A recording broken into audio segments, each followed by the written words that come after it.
stars. I'm gonna give you my heart. 'Cause you're a sky, 'cause you're a sky full of stars.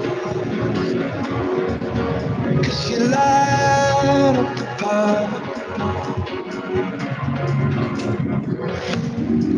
I don't care, go on and tear me apart. I don't care if you do. 'Cause in the sky, 'cause in the sky full of stars, I think I saw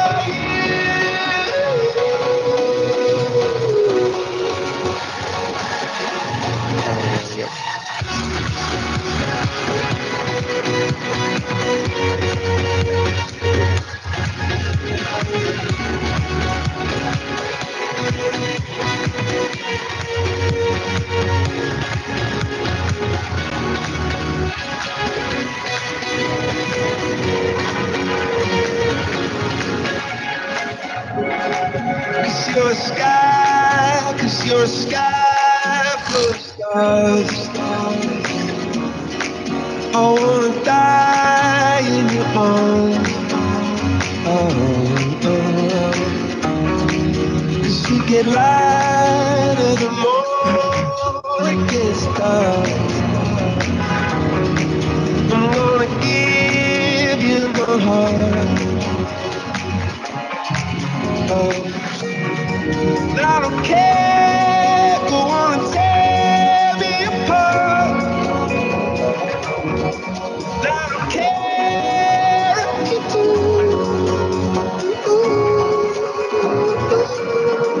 'Cause in the sky, 'cause in the sky full of stars, I think I see you.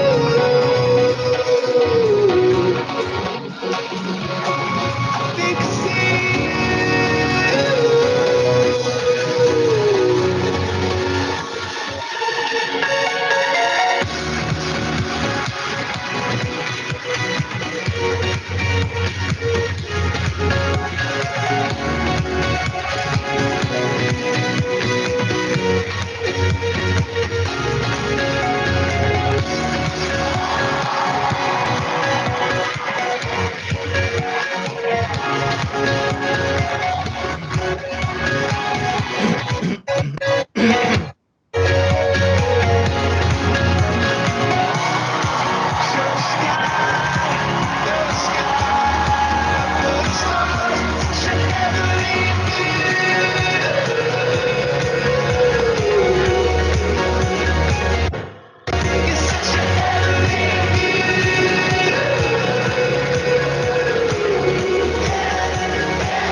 Selamat pagi, salam sejahtera para hadirin yang kami hormati. Terima kasih atas kehadirannya di acara webinar Metodata dan AWS 2020. Perkenalkan, saya Sigfredo, Product Marketing AWS Metodata yang membantu Anda di acara sampai closing.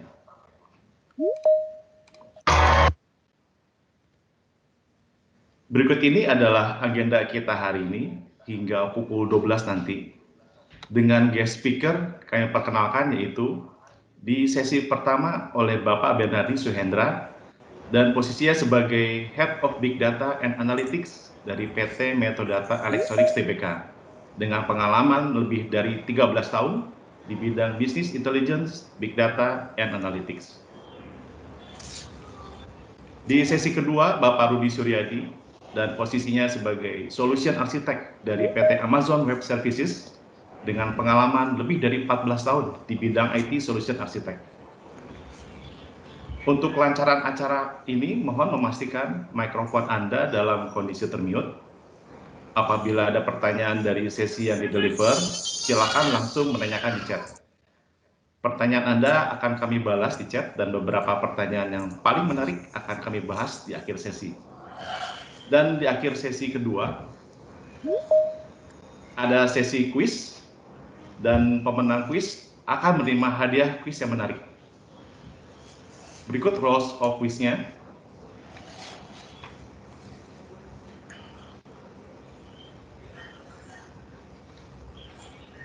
Tanpa berlama-lama lagi, kita langsung mulai acara hari ini. Saya hand over ke Pak Faris, Solution Architect AWS PT Metodata Electronics Tbk. Silakan. Terima kasih Pak Edo untuk opening speech-nya. Selanjutnya saya menjelaskan hal apa sajakah yang kita bisa terapkan untuk kebutuhan solusi data dan analitik di AWS. Nah, kalau kita bicara tentang kategori dan use case, apa saja yang ada di AWS? Di AWS memiliki bermacam-macam kategori, dari mulai analitik, data movement, data lake, hingga predictive analytic dan machine learning. Dan berdasarkan kategori tersebut, AWS juga memiliki model use case yang bermacam-macam juga, sesuai dengan requirement dari kebutuhan Bapak dan Ibu sekalian. Misal, contoh common use case seperti big data processing, data warehousing, data catalog, dashboard visualization, dan backup archive. Tentunya dari bermacam-macam use case ini, AWS menyiapkan berbagai macam jenis service penunjangnya. Bisa kita lihat di samping kanan slide ini, dari mulai Amazon S3, ETL, EMR, Redshift, QuickSight. Mungkin kalau saya jelaskan satu persatu akan tidak cukup waktunya. Namun, jika ada pertanyaan, apakah untuk membangun data analitik di AWS harus menyiapkan service yang begitu banyak? Jawabannya tidak selalu. Yang terpenting ialah kita harus tahu data apa yang kita ingin olah sebelum kita bicara tentang use case dan service yang kita akan gunakan. Dari requirement ini, memilih service yang cocok untuk kebutuhan data analitik, Bapak dan Ibu, kita bisa mengcombine beberapa service sebagai penunjang data analitik. Sampel case seperti ketika kita membutuhkan data lake, kita bisa mempergunakan S3 di AWS, atau tujuan utama data itu disimpan pertama kali di AWS. Lalu, untuk ETL, kita bisa mempergunakan AWS Glue untuk processing extract, transform, load sebelum dimasukkan ke dalam data warehouse. Lalu, untuk query data, serta data warehousing, kita bisa mempergunakan Redshift. Tentunya untuk visualisasi data, AWS juga punya, yaitu menggunakan QuickSight sebagai dashboard-nya. Jadi intinya ialah AWS dapat memberikan apa yang dibutuhkan untuk kebutuhan data analitik dari Bapak dan Ibu sekalian. Oke, demikian presentasi dari saya. Selanjutnya saya serahkan kepada Pak Edo kembali. Terima kasih. Terima kasih Pak Faris. Untuk itu kita mari mulai. Kita sambut Pak Benardi Suhendra untuk memulai di sesi pertama. Silakan Pak Benardi. Oke, terima kasih Edo. Ya, sebentar saya share slide saya.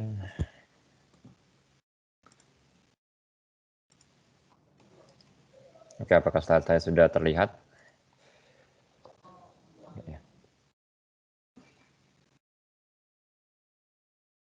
Edo, udah bisa lihat ya slide-nya ya? Sudah Pak. Oke, ya, selamat pagi Bapak dan Ibu semua ya. Terima kasih atas waktunya ya sudah join di sesi kali ini. Perkenalkan, saya Benardi Suhendra sebagai Head of Big Data dan Analytics di Metodata. Ya, jadi saya akan bantu berikan intro ya, kenapa perlu Big Data, terutama kenapa solution yang cocok saat ini di zaman sekarang lebih ke arah cloud ya. Dan juga gimana cara kita memulai project Big Data Analytics ini secara baik dan benar ya. Terutama berdasarkan apa yang sudah kami lakukan di perusahaan lain, ya mungkin di industri yang sama, ya, sehingga Bapak dan Ibu ketika memulai sudah menggunakan metodologi yang tepat juga. Ya. Pernah sedikit, ya, mungkin corporate structure Metodata sudah pada kenal, ya, Metodata sudah berdiri tahun 1975, ya, kami ada banyak business unit. Yang pertama ada MII sebagai ICT Solution, salah satu yang terbesar. Kami punya 8 fokus pilar solusi utama, salah satunya adalah Big Data Analytics yang nanti saya akan bawakan. Ya, kemudian juga ICT distribution untuk fokus distribusi hardware, server, desktop, notebook, software, dan lainnya. Ya. Kemudian juga ICT consulting fokus di SAP yaitu Solcius, dari Mycon untuk e-commerce, pakai sistem untuk networking dan SI, ya Serino untuk telco support services. Ya. Nah, per 2019 kemarin memang Metrodata melakukan inisiatif menggabungkan semua kompetensi big data analytics di seluruh grupnya. Jadi yang sebelumnya tersebar-sebar di beberapa anak perusahaan, ya sekarang menjadi satu kesatuan ya under payung Metrodata Group. Ya, jadi tim saya tersebar saat ini masih di Solcius, di MII, ada juga yang under Metrodata. Ya, tapi semua itu adalah dalam satu division unit yang sama. Ya. Tujuannya agar kita bisa memberikan solusi yang end-to-end, yang lengkap dan tepat sasaran juga ya bagi para pelanggan. Ya, untuk division Big Data dan Analytics sendiri ya kami punya ada 6 pilar utama saat ini ya, kurang lebih ada 108 orang under division unit ini, mostly tim delivery yang mengerjakan project, ada tim pre-sales, sales product ya, ada juga untuk support ya. Nah, 6 pilar ini selalu akan kami review, kami evaluasi apa yang menjadi trending di pasar, apa yang menjadi kebutuhan dan market need saat ini ya, bisa juga pilar ini bertambah atau mungkin berkurang ya, tergantung kebutuhan dari pasar itu sendiri. Ya, pilar pertama kita bicara data visualization, ini lebih ke arah untuk reporting, dashboard, dan self-service analytics ya. Seperti tadi yang dijelaskan oleh Faris, ya AWS lengkap, sebenarnya end-to-end ada, ya. Salah satunya BI-nya ya pakai yang Amazon QuickSight. Ya, selain secara teknologi ya, kami juga punya practice ya, metodologi ya, namanya adalah IBCS ya, International Business Communication Standard. Ini bukan teknologi, ini bukan platform, ini bukan brand, ini lebih ke arah metodologi cara menampilkan data yang baik dan benar. Mungkin kalau Bapak Ibu tahu di project management ya ada namanya PMBOK. Di data management ada yang namanya DAMABOK ya, Data Management Associates. Ya, even di data science ada namanya CRIPS DM ya, Cross-Industry Standard Process for Data Mining ya. Di BI pun ada namanya IBCS, itu standar pakem yang diakui internasional gimana cara kita menampilkan dashboard ya. Pilar kedua data management ya, kita bicara data warehousing, ya data integration, ya ETL atau ELT, ya data cleansing atau quality, data governance tadi berdasarkan DAMABOK, dan juga data replication CDC ya, change data capture untuk melakukan real time BI atau analytics.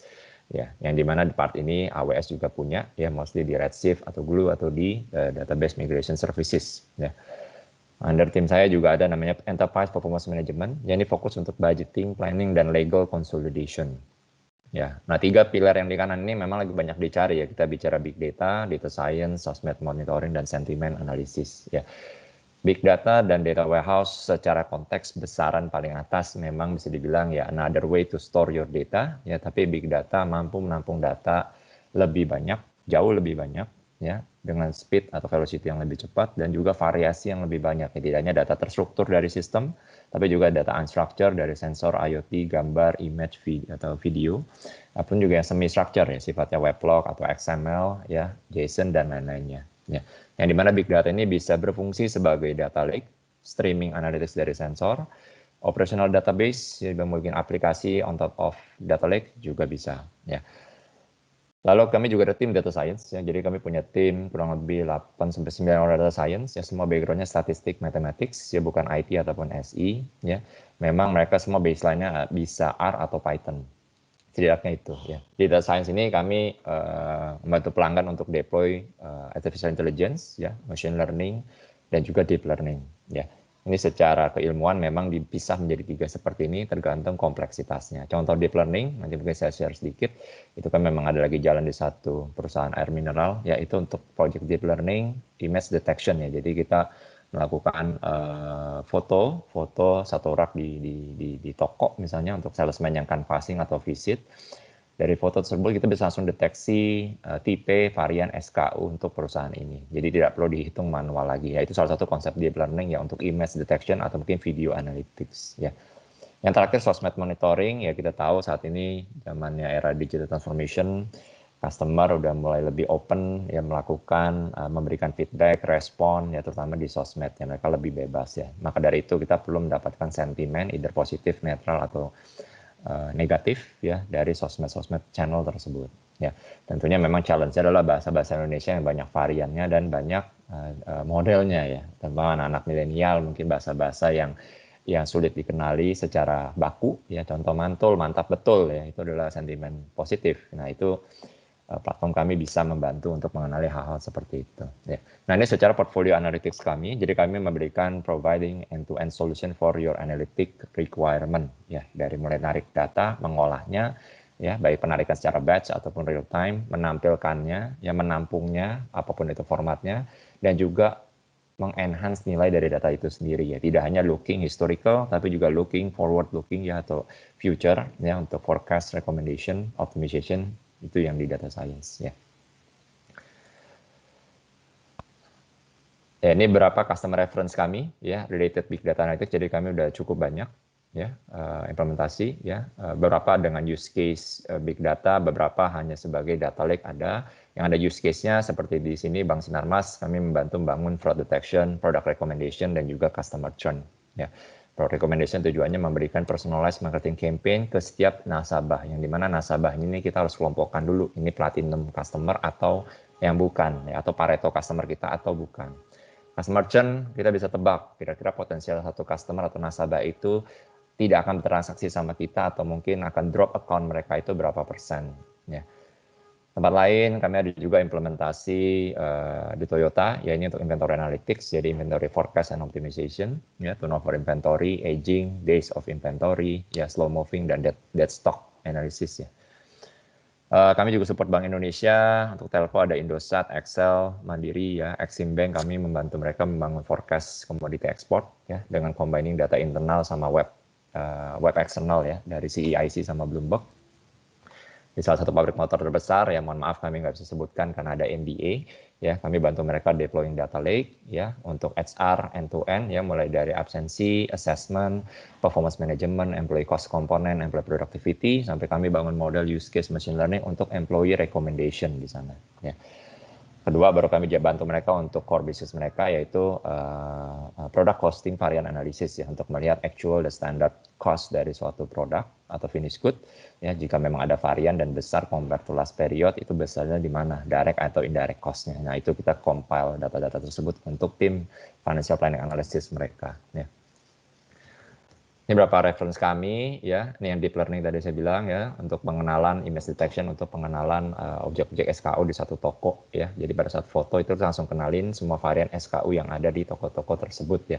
Tujuannya untuk apa? Untuk compliance, ya, performance dari salesman yang visit dan juga loyalitas dari toko yang di visit tersebut. Ya, mereka ada analisanya namanya planogram, ya.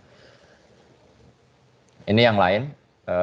Customer analytics kami, ya, udah cukup banyak. Jadi memang kami secara metode data group, secara case study, ya, nanti bisa membantu Bapak Ibu yang belum ada, baik data warehouse, belum ada big data, belum ada BI, belum ada data science. Kami bisa bantu memberikan reference use case yang baik dan benar, ya, terutama apa yang perlu diukur, ya, dari setiap industri, ya. Nah, analytics itu sendiri, jadi kami metode data memberikan 4 tipe analytics, ya. Sebenarnya ada satu tipe lagi yang paling tinggi, yaitu kognitif atau proaktif yang kelima. Cuman kalau kami lihat di market Indonesia 1, 2, 3, 4 ini yang paling bisa atau visible untuk dikerjakan, ya. Yang utama 1 dan 2 ini umumnya dijawab oleh BI sama data warehouse, ya. Kita bicara historical looking, ya, deskriptif, menjawab apa yang sudah terjadi, ya, year to date, month to date performance kita. Diagnostik artinya user bisa interrogate data, ya. Jadi commonly BI tools zaman sekarang udah self-service atau business user centric, jadi nggak perlu bolak-balik ke IT untuk melakukan analisis. Ya, itu tujuannya user bisa melakukan analisa sendiri. Ya, 3 dan 4 tadi saya bilang ini lagi banyak dicari, ya. Kita melakukan forecasting, ya, predictive atau prescriptive, lebih ke arah optimization. Contohnya tadi kita mau melakukan product recommendation, kita mau mendebak mana customer yang tidak akan transaksi atau yang lari dari kita, atau kita mau mendebak mana mesin yang akan rusak misalnya. Itu udah di ranahnya prescriptive.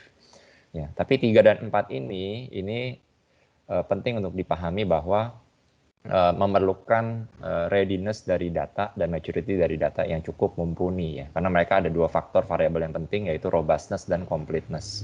Ya, robustness itu kelengkapan data, completeness itu adalah kelengkapan variabel pendukungnya tadi, ya. Karena kalau kita sampai sembarangan melakukan 3 dan 4 itu akan lebih berbahaya ketimbang 1 dan 2 yang salah. Ya, kalau kita hanya menampilkan dashboard report historical yang kurang tepat angkanya, kemungkinan besar sumber datanya yang salah atau kalkulasi kita yang salah. Ya udah, that's it, karena udah already happen, udah terjadi. Tapi 3 dan 4 ini kita pakai untuk apa? Untuk making decision future-nya, untuk mengubah kondisi keadaan kita. Ya, contoh kita nggak achieve sampai sekarang, achievement kita baru misalnya 50%, padahal ini udah bulan September, udah hampir Q4. Ya, next-nya kita harus jual kemana, ke siapa, dan berapa banyak. Ya, jadi 3 dan 4 ini memang perlu maturity data, culture yang sudah baik. Ya. Kenapa? Kalau kita asal membuatnya, technically bisa-bisa aja kalau dipaksa. Ya, tapi pada saat menghasilkan angka yang kurang tepat, paling simple, misalnya Bapak Ibu ada perusahaan distribusi, satu grupnya punya perusahaan manufacturing, let's say perusahaan consumer product. Ya, tim distribusi marketing biasa melakukan forecast. Setelah jadi forecast dikasih ke orang manufacturing ya PPIC. Ya. Setelah dapat harga forecast dia akan masukkan ke MRP, misalnya di SAP atau Oracle atau apapun ERP-nya. MRP akan generate raw material sama packaging material yang diperlukan untuk produksi finished goods sesuai forecast-nya tadi. Bayangkan jika masa forecast-nya itu dibuat tidak tepat, tidak benar, dan tidak proper, akurasinya rendah. Alhasil apa? The whole supply chain will be broken down. Ya. Dalam arti kata, ya, dari mulai stoknya udah ngawur, bahkan terjadi overstock dan out of stock, ya, dan juga tadi working capital di financial perspektif juga akan kurang baik. Ya, karena kita stok barang yang tidak diperlukan terlalu banyak, atau kita akan loss business karena out of stock untuk barang-barang yang sebenarnya akan laku atau seasonally akan laku ke depannya. Ya, nah itu beberapa gambarannya di mana kami tim Metro Data bisa bantu Bapak Ibu memberikan insight, roadmap, recommendation how to start yang proper dan baik dan benar. Ya. Nah, kita tahu saat zaman sekarang kan kita punya data itu udah more than ever before ya, dari yang dulu mungkin data-data transaksional kita aja di ERP, sekarang data itu ada 2 tipe nih, experience data atau X data dan operational data, O data. Ya, operational data yang umumnya kita pakai lah data ERP, ya kita punya SAP, kita punya Oracle, kita punya Asapta, kita punya in-house ERP, ya kita punya data CRM mungkin di Salesforce atau CRM lokal lainnya, kita punya data payroll, punya data performance management di HCM kita punya data spend management ya atau mungkin procurement. Ya, tapi kita kadang lupa lihat nih experience data ya, how do customer feel about our brand ya, how do they experience the brand, sentimen mereka apa, positif negatif, ada nggak korelasinya antara sentimen banyak negatif dengan kita punya sales? Pastinya ada. Ya, itu yang jarang kita lihat. Itu yang biasanya umumnya datanya tidak di-capture di internal. Ya, data-data survei, sentimen, dan lainnya. Ya, seperti consumer experience, product experience, employee experience satisfaction. Ya, even misalnya employee terlalu banyak overtime, mereka tidak satisfied bekerja di organisasi. Ada impact-nya nggak misalnya ke production line-nya kita? Ada dampaknya nggak ke kita punya penjualan? Misalnya kita adalah perusahaan distribusi yang punya banyak cabang atau depo. Ya, tentunya pasti ada korelasinya. Ya, itu yang kita perlu cari, hidden pattern yang kita perlu lihat. Ya. Kenapa? Karena perusahaan-perusahaan yang memanfaatkan data untuk making decision, untuk berubah menjadi data-driven culture, itu akan outperform their competition, ya itu udah pasti. Tadi itu gambarannya summary-nya, ini gambaran detail data yang bisa mungkin Bapak Ibu lihat kondisi data saat ini. Data-data justru yang mungkin non core data kita ya, itu disebut other data dari sensor, dari eksternal, itu ternyata sekarang udah di-generate lebih banyak dari apa yang kita ada di internal. Ya, yang biru tua ini yang core transaction kita lah, ERP. Ya, yang biru muda ini yang mungkin pendukungnya. Ya, kita punya barcode system, ya mungkin punya delivery system dan lainnya. Ini mungkin yang dari sensor, IoT dan lain-lainnya. Ya, data cuaca, data traffic, call center log, RFID dan lain-lainnya. Ini yang secara per second itu di-generate sangat banyak sekali. Ini buat apa sih sebenarnya data banyak-banyak ini? Apakah berguna buat bisnis kita, gitu ya? Pertanyaannya bisa jadi berguna. Ya. Contoh misalnya Bapak Ibu ingin prediksi, Bapak Ibu core-nya adalah manufacturing. Ya, manufacturing pasti harus make sure bahwa uptime mesin saya itu pasti paling optimal atau overall equipment effectiveness saya persentasenya paling optimal. Gimana cara memaintain itu optimal? Tentunya kita harus bisa mencegah mesin itu rusak atau breakdown, meminimalisir breakdown, ya, meminimalisir corrective maintenance akibat breakdown. Ya, gimana cara meminimalisir breakdown tersebut? Satu, ya kita harus tahu, kita harus bisa tebak kira-kira mana mesin yang akan rusak, biasanya dalam 24 jam ke depan. Ya, menebak mesin akan rusak itu memang tidak gampang. Ya, even though misalnya Bapak Ibu udah pakai ERP yang branded, ya seperti SAP atau Oracle, belum tentu data yang di-capture di sana secara transaksional yang diinput oleh manusia itu mampu membantu mesin learning menebak mana mesin yang akan rusak. Ya, umumnya mereka perlu dibantu tambahan informasi, contoh real time streaming dari suhu, getaran, suara ataupun lainnya, ya, yang menentukan mesin itu akan rusak. Ya, si mesin learning ini perlu belajar ya karakteristik mesin rusak seperti apa. Nah, itulah kenapa kita perlu hal-hal seperti ini. As simple as misalnya kita melakukan forecast demand. Ya, itu juga sama, kita perlu data-data eksternal, ya, data mungkin inflation, GDP rate, ya, atau mungkin cuaca, ya, traffic condition, masa PSBB, COVID, dan lain-lainnya yang tidak tercatat di sistem kita. Itu semua variable-variable yang tadi saya bilang adalah completeness untuk membantu organisasi melakukan analytics yang lebih advance. Ya. Jadi data-data internal belum tentu cukup. Ya, simple analisis untuk yang deskriptif, historical cukup, tapi kalau bicara yang prediktif, we need more than that. Ya. Ya. Cara memulai big data analytics secara properly ataupun data analytics ya, kita bicara data warehouse, BI, ataupun kita bicara big data analytics ya sampai ke machine learning ya.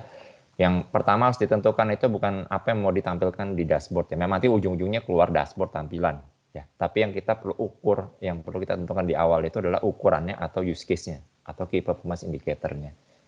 Ya, kalau kita bicara ukuran ini ada ukuran plus pembandingnya. Ya, ukurannya apa? Pembandingnya bisa last year, past period atau targetnya ya untuk menentukan bahwa itu adalah suatu hal yang bagus atau tidak bagus.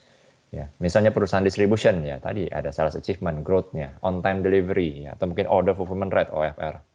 Ya atau OTIF ya on time in full ya atau OEE untuk manufacturing ya, breakdown mesin, MTTR ya sorry ya atau mean time between value. Nah, itu KPI-KPI yang tentukan dulu. Ya, baru lanjut ke perspektif ya. KPI tersebut kita mau lihat berdasarkan sudut pandang apa.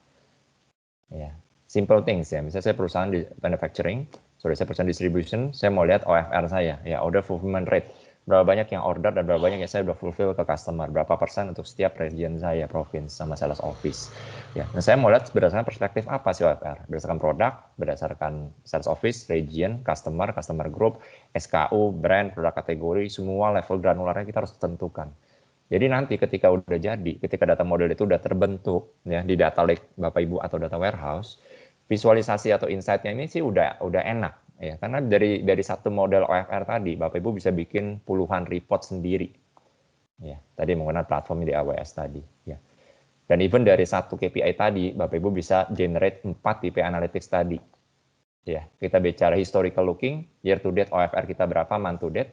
Kita bisa yang self-service diagnostik, saya mau lihat OFR, wah OFR kita rendah nih year to date compare to last year. Kenapa?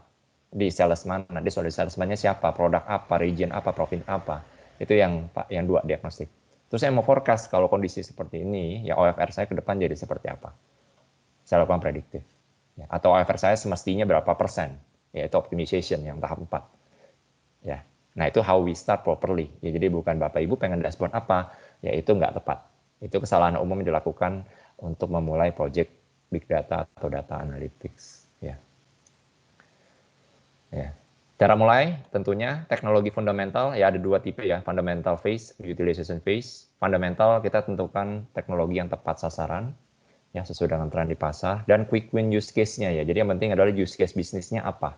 Ya, bukan teknologi enablement-nya aja, tapi apa yang mau di-solve tadi. Kenapa kita perlu demand forecast yang lebih akurat?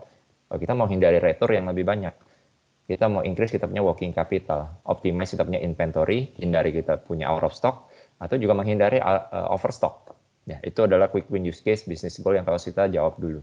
Oh, kenapa perlu big data? Ya kan? Oh, karena kita perlu komputer yang lebih tinggi. Saya punya sales forecast perlu setiap minggu atau setiap hari berubah. Saya perlu ada rolling forecast. Nah, kayak gitu. Mungkin dengan existing data warehouse tidak bisa dijawab, tapi perlu big data. Nextnya utilization phase baru kita nanti lebih advance. Oke, siapa lagi di procurement apa, di supply chain apa misalnya. Oh, di production apa, ya, dan lainnya. Ya. Ini sampel aja, distribution manufacturing. Mungkin saya nggak akan jelaskan semua. Ya, sampel aja berapa case yang harus ditentukan oleh Bapak Ibu dulu sebelum memulai project big data analytics ya, atau data analytics. Ya. Ini yang penting. Contoh manufacturing. Ya, kita bicara big data analytics, ada tahap awareness, eksplorasi, optimization, sama transformation. Ya, nanti kalau Bapak Ibu baca dari Harvard Business University, tahap paling tinggi ketika organisasi sudah memanfaatkan big data adalah dia bisa melakukan business transformation, ya, generating new revenue stream, atau melakukan data monetization, ya, bisa jual data atau menghasilkan revenue baru lah dari data mereka. Ya.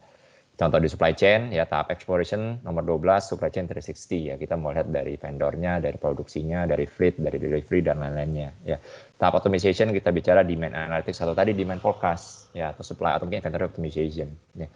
Yang orange ini new innovation 15-16 ya, method optimization atau logistic route optimization ya, ini udah sampai tahap ya, tadi transformasi. Oke, Bapak Ibu yang di banking multi finance ya beda lagi. Goals-nya ya, kita bicara fraud detection yang tadi kita lakukan di bank ya, product recommendation untuk upselling cross selling, credit scoring misalnya Bapak Ibu ada melakukan kredit atau refinancing ya, customer 360 based on RFM model atau segmentation dan lain-lainnya ya. Tapi kita bisa start from small, let's say pilih yang paling kiri atas ini dulu ya, nggak perlu deploy semuanya, pilih satu tapi start small ya, quick win use case apa yang kita mau jawab ya. Result tracker saya ya, jadi mungkin sekarang kita bilang COVID is the new normal ya. Mungkin dari kami juga bisa bilang big data is the new normal in business ya. Kenapa? Ya satu, ya tadi data type itu tidak hanya kan dari ERP tadi yang dari saya cerita ya, macam-macam dari sensor, dari eksternal, dari web, dari sentimen analisis, dari mana, dari sosmed.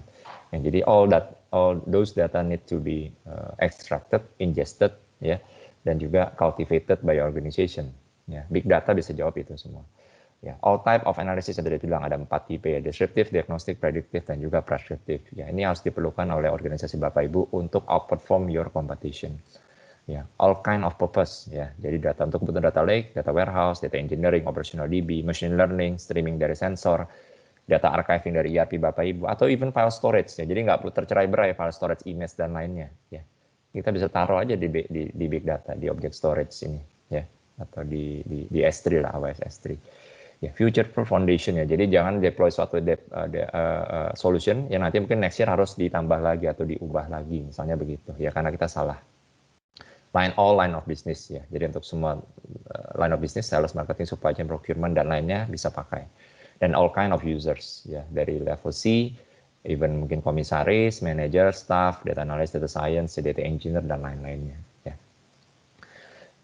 Oke, itu dari saya. Mungkin pembukaan, semoga memberikan gambaran ya kompetensi kami, ya how do we start big data properly ya, dan juga apa-apa saja yang harus dimulai dan digarap dahulu di awal ya, terutama use case dan KPI-nya ya. Terima kasih ya, semoga Bapak Ibu menikmati acara ini. Selanjutnya saya serahkan ke Edo lagi ya. Terima kasih Pak Bernardi. Untuk sebelum melanjutkan ke sesi berikutnya, saya ada ambil satu pertanyaan Pak dari Pak Joni Yang dari chat. Oke. Ya. Oh, ada yang tanya ya, sorry. Ya. Pertanyaannya, bagaimana kita mengetahui apakah cukup robust dan komplit dan indikatornya apa? Oh, oke. Good question Pak ya. Jadi tadi memang 2 variabel penting kita melakukan machine learning atau artificial intelligence itu robustness dan completeness.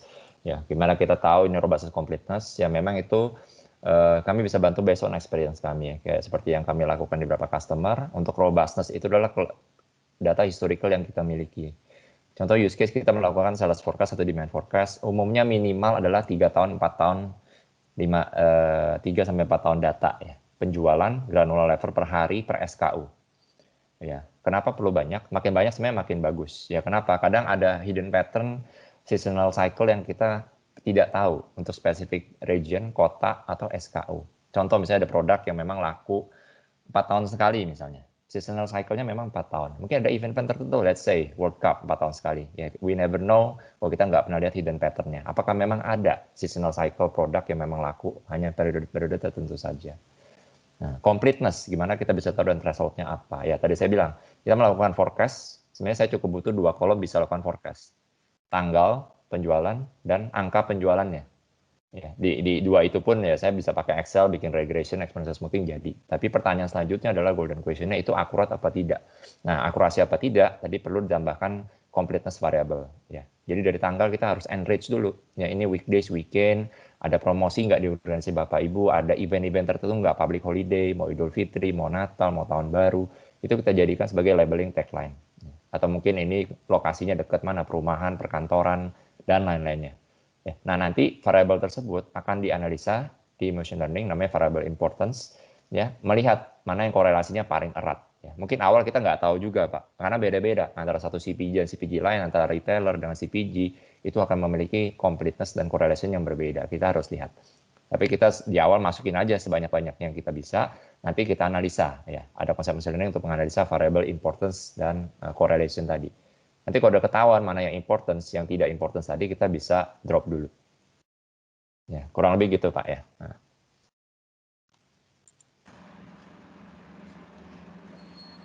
Pak Bernardi, mungkin satu lagi ada komen juga dari Pak Ari. Saya rasa big data cocok ya untuk TQM. Mungkin yang dimaksud total quality management ya. Jawabannya betul Pak, TQM. Jadi misalnya Bapak Ibu di perusahaannya implement Six Sigma, ya.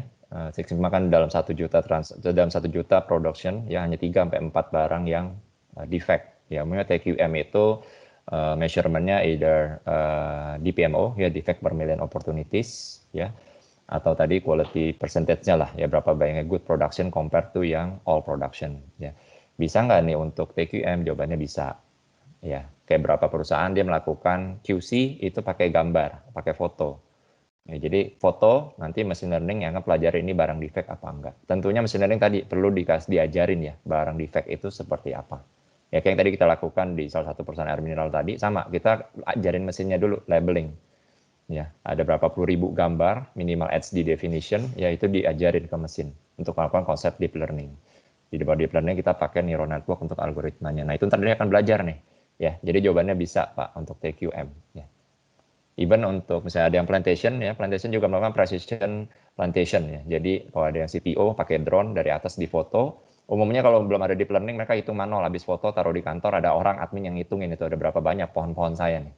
Ya, tapi dengan deep learning bisa diajarin nih kalau dari atas bentuk mahkotanya palm oil ini seperti apa atau pohon, ya itu bisa diajarin. Nanti mesin pada saat foto langsung kedetek sendiri ada total berapa.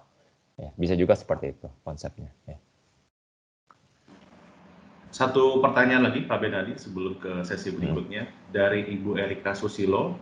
Bagaimana langkah kita dalam mengembangkan kompetensi center menuju perusahaan yang memiliki data culture yang baik? Kompetensi, oke. Berarti dari asumsi saya ini dari resource atau orangnya ya. Nah, jadi untuk mencapai ke organization yang data driven, ya satu memang harus, kalau saya lihat yang utama satu adalah harus dari top management support dulu, ya. Bahkan sebelum kita melahirkan tim yang kompetens, ya. Dan change management culture yang penting, ya. Ketiga adalah mencari champion dari organization. Jadi ini adalah business project, not an IT project or technical project. Jadi we need to have the business support.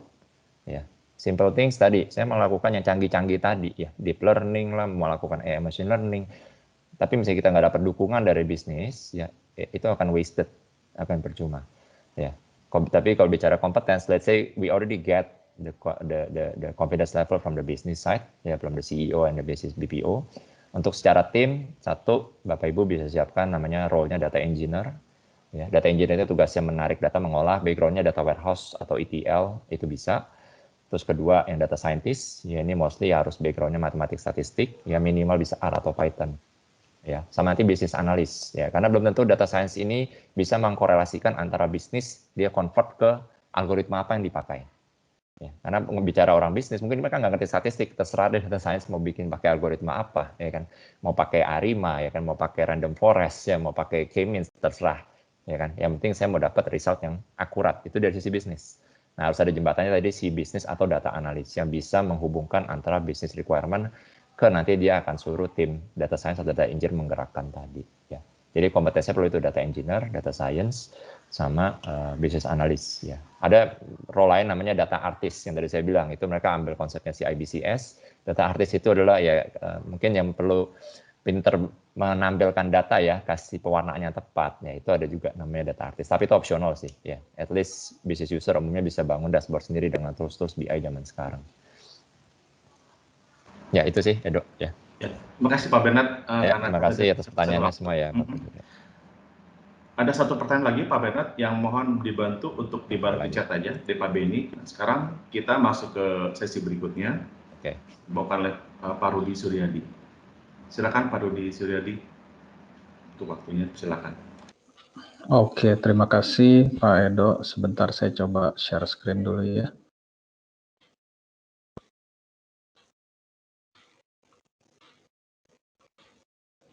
Apakah sudah kelihatan screen sharingnya?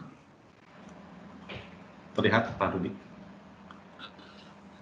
Oke, terima kasih. Selamat pagi Bapak Ibu. Perkenalkan, nama saya Rudi Suryadi. Saya sebagai Solution Architect di AWS Indonesia. Jadi saya akan diskusi hari ini tentang bagaimana membangun data lake serta solusi-solusi analitik di AWS. Kebetulan di dunia IT pengalaman saya sudah sekitar 20 tahun di berbagai industri, dan semoga hari ini saya bisa sharing lebih banyak ke Bapak Ibu. Mengenai agendanya saya akan bahas tentang mungkin sedikit perkenalan tentang AWS buat yang belum mengetahuinya. Terus bagaimana sih kita mencoba buat data analitik platform. Tadi disebut Pak Bernardi tentang big data, kemudian machine learning dan sebagainya. Gimana sih bikin itu semua biar lebih mudah gitu ya. Kemudian juga saya akan coba demokan tentang data visualization, bikin data lake, dan lakehouse architecture. Terakhir kita akan tutup. Cuma kalau seandainya di pertengahan presentasi saya ada pertanyaan, feel free, silakan tulis aja di chat, tidak usah menunggu sesi di akhir, karena ada rekan saya yang akan juga membantu untuk menjawab di background. Tapi kalau seandainya ada pertanyaan-pertanyaan yang kira-kira cukup populer, mungkin akan diangkat oleh moderator ke sesi Q&A. Kurang lebih seperti itu. Nah, pertama saya akan ceritakan tentang apa sih AWS buat yang belum mengetahuinya. Jadi AWS itu adalah cloud platform yang terkenal cukup reliable, scalable, dan biaya yang cukup efisien gitu ya. Sudah digunakan oleh jutaan customer di 190 negara, dan benefit yang dicapai oleh customer AWS biasanya menjadi lebih aman, lebih open dan fleksibel, jadi tidak terkunci pada satu teknologi yang istilahnya membuat kita vendor lock-in. Yang menarik lagi, elastis, agile, dan low cost.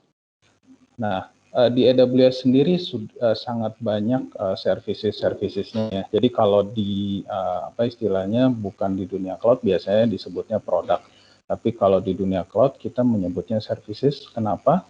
Karena memang semua sudah dibungkus menjadi suatu service yang bisa digunakan oleh customer dengan mudah, bisa diaktifasi.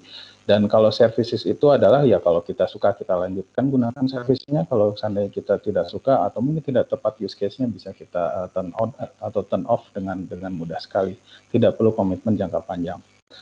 Salah satu yang mungkin tahu tentang cloud, biasanya cloud adalah di bagian compute, storage, dan networking. Tapi sebenarnya itu hanyalah bagian kecil, sangat banyak sekali portfolio dari AWS. Hari ini saya akan fokus ke bagian analitik.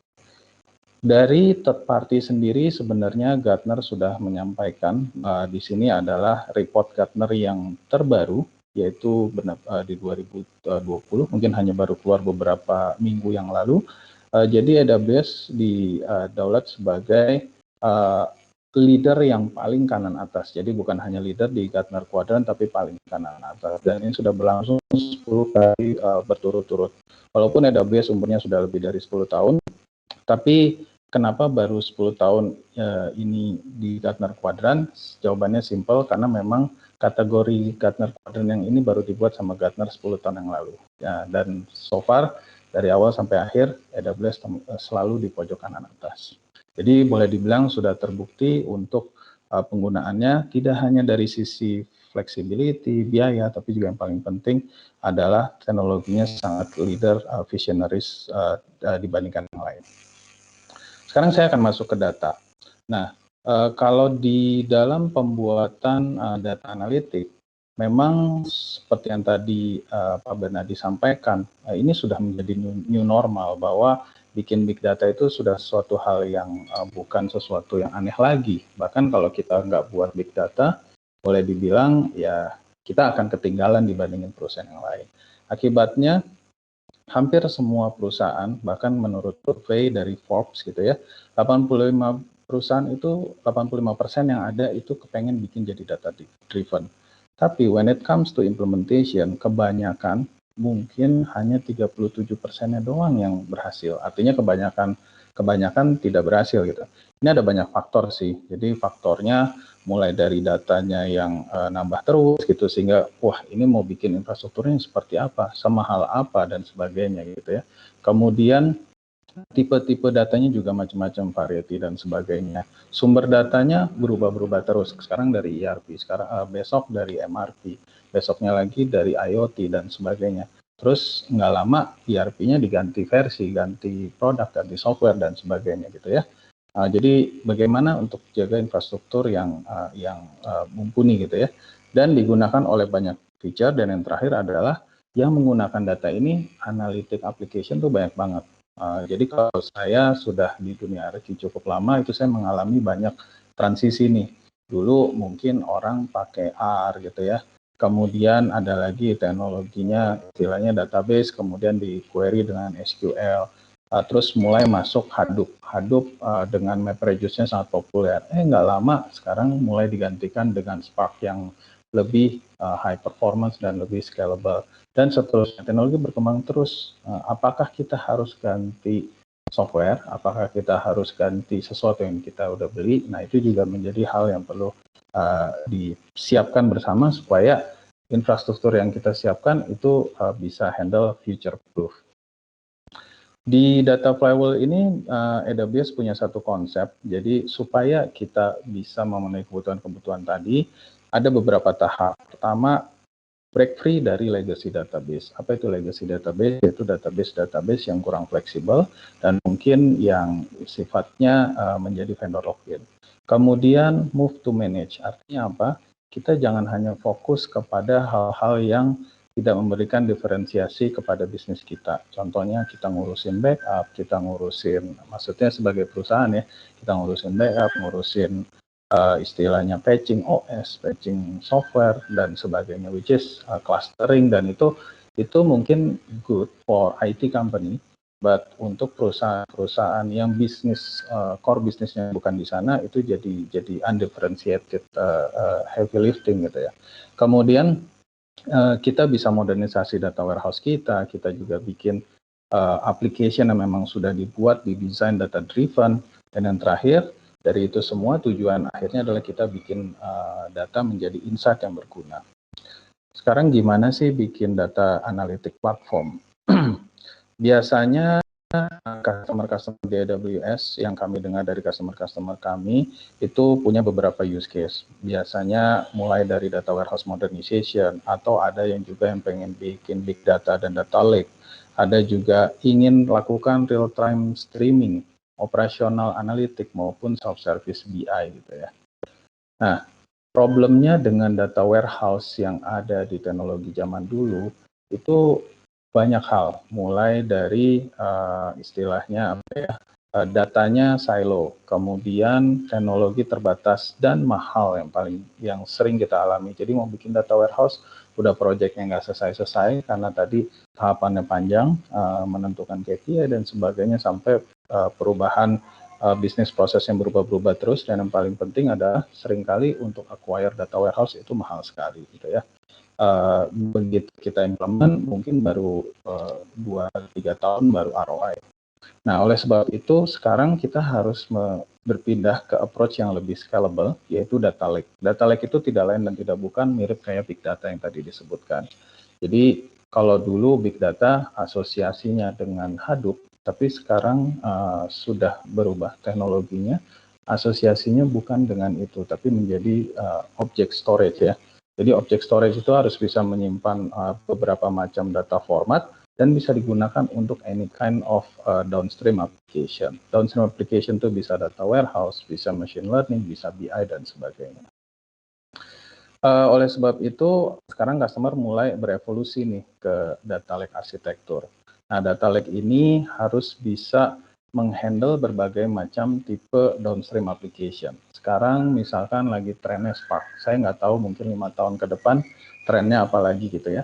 Nah, itu data lake infrastructure itu harus bisa menghandle itu semua. Dan yang paling penting adalah tidak semua use case itu cocok di solve dengan satu tools. Misalkan ya, mungkin kalau kita hanya membutuhkan ad hoc analisis, SQL adalah yang cukup baik karena kita bisa define any SQL statement dengan free.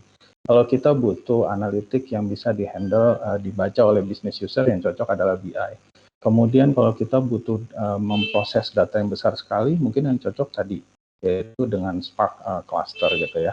Tapi kalau kita mau melakukan predictive analysis, itu lebih banyak lagi pilihannya. Predictive-nya use case seperti apa, tapi intinya masuk dalam domain machine learning.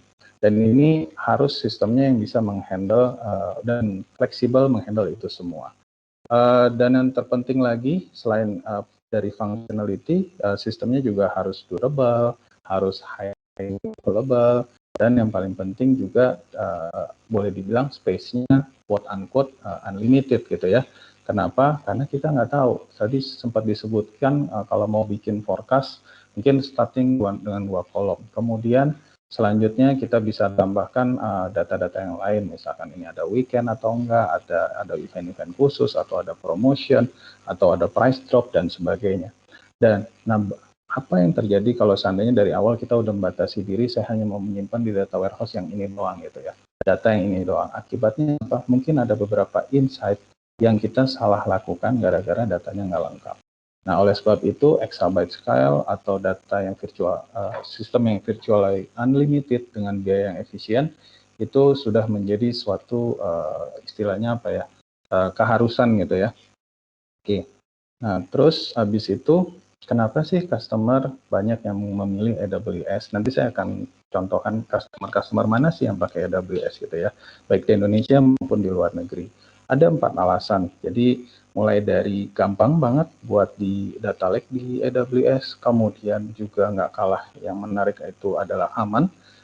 Pilihannya sangat lengkap karena banyak sekali fiturnya. Jadi kalau buat Bapak Ibu yang tahu hobi Lego gitu ya, itu kan salah satu kelebihannya Lego adalah pilihannya banyak sekali, jadi kita bisa bikin anything what we can imagine.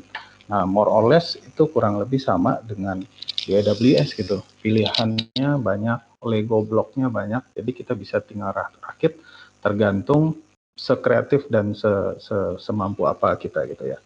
Kemudian juga yang tidak kalah penting yaitu alasan keempat, scalable dan cost effective. Jadi salah satu kenapa orang pilih AWS adalah waktu dia mau bikin analitik, dia nggak perlu mikir cost yang mahal karena sudah didemokratisasi dengan adanya AWS Cloud. Mau bikin AWS Cloud, analytic system mungkin hanya butuh sekitar $5, $10, nggak perlu mahal-mahal, dan itu bisa starting dan tanpa ada komitmen. Jadi kalau seandainya ini kurang cocok, mungkin kita bisa ganti dengan teknologi lain dan sebagainya. Saya akan coba bahas satu persatu, tapi sebelumnya ada third party survey, third party istilahnya testimoni lah ya. Salah satunya dari Gartner lagi. Kalau tadi tentang cloud secara umum, kalau ini tentang AI Developer Service. Dan ini adalah salah satu yang pertama kali dibuat sama Gartner tentang AI kategori gitu ya. Dan kami juga berterima kasih dipercaya kembali lagi menjadi yang paling kanan atas untuk di posisi kuadran leader. Kemudian untuk big data ada namanya Hadoop atau Spark Platform. Kembali lagi AWS di paling kanan atas, tapi kali ini bukan dari Gartner tapi dari Forrester. Sedangkan untuk data warehousing atau data management, ini juga ada beberapa istilahnya third party testimoni juga, yang sebelah kiri dari Forrester, yang sebelah kanan dari Gartner, dan so far AWS selalu di kuadran leader gitu ya. Nah, sekarang saya akan coba masuk satu persatu. Kenapa sih gampang buat di data lake di AWS? Nanti saya akan coba tunjukkan demonya, sangat-sangat simpel. Mungkin hanya bisa dikerjakan hanya beberapa menit saja, langsung jadi satu analytics system. Tidak perlu nunggu hardware lama, tidak perlu harus melakukan istilahnya analisa RFP, pembelian dan sebagainya, bisa langsung coba dengan mudah gitu ya. Nah, salah satu kuncinya adalah namanya simple storage service dari AWS. Kita menyebutnya Amazon S3. Oke. Nah, Amazon S3 ini bisa digunakan untuk menyimpan data lake, dan kita bisa gunakan selanjutnya dianalisa dengan big data seperti Spark, kemudian dianalisa dengan SQL statement, ataupun bisa langsung ditampilkan ke BI, dan atau kita mau dimasukkan ke data warehouse. Everything start from the S3. Dan S3 ini sangat murah sekali. Kalau dengan yang ada di region Singapura, harganya sekitar 0,025 US dollar per gigabyte per bulan, atau kalau dirupiahkan dengan kurs 15.000, sekitar 375 rupiah per gigabyte per bulan. Murah sekali, mungkin kayak kita beli gorengan lah ya, kurang lebih. Ini bercandanya saya aja. Nah, tapi alasan kedua adalah nyimpan di cloud ternyata jauh lebih aman. Kenapa? Karena banyak sekali fitur-fitur untuk melakukan pengamanan data. Mulai dari encryption, kemudian compliance-nya juga banyak sekali, dan ada banyak hal yang bisa kita lakukan automation sehingga menjaga supaya data kita lebih aman gitu ya. Salah satunya di AWS adalah cloud provider yang paling banyak mendapatkan sertifikasi keamanan, baik dari global maupun dari beberapa yang spesifik. global contohnya ISO atau specific industry kayak misalkan PCI DSS, untuk government contohnya DoD, FedRAMP dan sebagainya. Nah, selanjutnya untuk analytics sendiri, AWS itu punya platform yang komplit. Karena untuk bikin analitik itu ada beberapa hal yang mesti kita siapkan. Mulai dari data movement yang paling bawah, kemudian data lake infrastructure-nya, analitik sistemnya, tergantung kita use case yang mau dipakai seperti apa, dan terakhir adalah istilahnya penggunaannya, apakah untuk dashboard atau untuk digital user engagement, untuk digital predictive analytics dan sebagainya. Di AWS cukup komplit. Jadi ada banyak sekali servicesnya dan boleh dibilang saya nggak akan bisa sebutkan satu persatu karena keterbatasan waktu, tapi saya akan fokuskan hari ini ke beberapa services saja. Contohnya saya akan diskusi tentang S3, kemudian saya diskusi tentang sistem ETL dan data katalognya yang namanya AWS Glue, atau saya akan coba melakukan ad hoc query dengan SQL statement dengan mudah dan murah, serverless tanpa harus menyediakan server, namanya Amazon Athena, gitu ya. Dan yang terakhir juga saya akan coba ceritakan tentang BI sistem kita namanya QuickSight. Yang menarik, orang suka, saya pernah dengar beberapa pertanyaan bahwa kalau kita masukin ke cloud, masuknya gampang, keluarnya susah. Benar nggak seperti itu? Justru itu agak berlawanan. Kenapa? Justru begitu kita masuk ke cloud, itu justru kita jadi lebih terbuka. Kenapa? Karena AWS menganut sistem open standard format, gitu ya. Contohnya, kita bisa menjalankan any kind of technology out there yang boleh dibilang justru diadopsi banyak di lapangan, gitu ya. Dan ini menjadi open system dan kita jadi nggak login pada satu vendor tertentu, software tertentu dan sebagainya. Dan yang menarik lagi dengan open system, justru kesediaan tenaga kerja yang mengoperasikannya juga lebih banyak. Banyak istilahnya komunitas, forum-forum dan sebagainya. Kalau kita ada trouble, kita bisa berdiskusi. Yang tidak kalah penting juga yang tadi saya sebutkan, kenapa orang pakai AWS adalah scalability-nya dan cost efektifnya. Ini bisa terjadi gara-gara demokratisasi IT. Jadi AWS itu kan punya sistem yang sangat banyak sekali. Kalau kita bikin sistem sendiri, beli satu persatu, mungkin negotiasinya sama vendor istilahnya semakin susah, gitu ya. Nah, karena AWS istilahnya mengadakan barang dengan volume yang sangat besar, jadi kita bisa dapetin harga yang lebih baik. Dan kita juga, AWS pun mengembangkan teknologinya sendiri. Akibatnya dengan cost yang lebih rendah ke AWS, kita tawarkan customer jadi lebih murah lagi, gitu. Dan seperti yang saya sampaikan, nanti mau bikin analitik hanya butuh waktu beberapa menit, mungkin nggak perlu mingguan, nggak perlu bulanan, dan ini bisa langsung jadi, ya. Oleh sebab itu, ada banyak customer yang sudah menggunakan. Jadi ada puluhan ribu customer yang sudah menggunakan AWS di berbagai macam industri. Salah satunya mungkin yang terkenal, mungkin sekarang lagi zaman work from home, gitu ya. Biasanya kita sering nonton video streaming. Nah, Netflix itu pakai AWS, baik untuk operational sistemnya maupun untuk analitiknya, dan banyak hal lain. Oke. Sekarang saya akan masuk ke rada technical, yaitu tentang reference architecture. Biasanya simpelnya kita kalau mau bikin arsitektur untuk data, kurang lebih seperti ini. Yang bagian atas itu adalah real time, yang bagian bawah adalah batch, gitu ya. Nah, yang perlu dipikirkan adalah kita punya sumber data banyak nih. Sumber datanya dari operational system biasanya, kayak tadi ERP, CRM, POS, dan sebagainya, ya. Data sources yang streaming juga banyak, misalkan kayak dari sosial media, dari clickstream. Clickstream itu maksudnya adalah kita punya website atau kita punya mobile app, everything yang di browsing sama customer kita, yang diklik sama itu direkam, dan kita bisa langsung analisa behaviornya. Oke. Dan ini bisa dianalisa ke dalam modelan data arsitektur. Kurang lebih tahapannya mulai dari ingestion, kemudian transformasi, analisis, kemudian kita publish, dan yang terakhir dikonsumsi untuk kebutuhan bisnis. Di sini otaknya yang paling penting adalah distributed file system ini.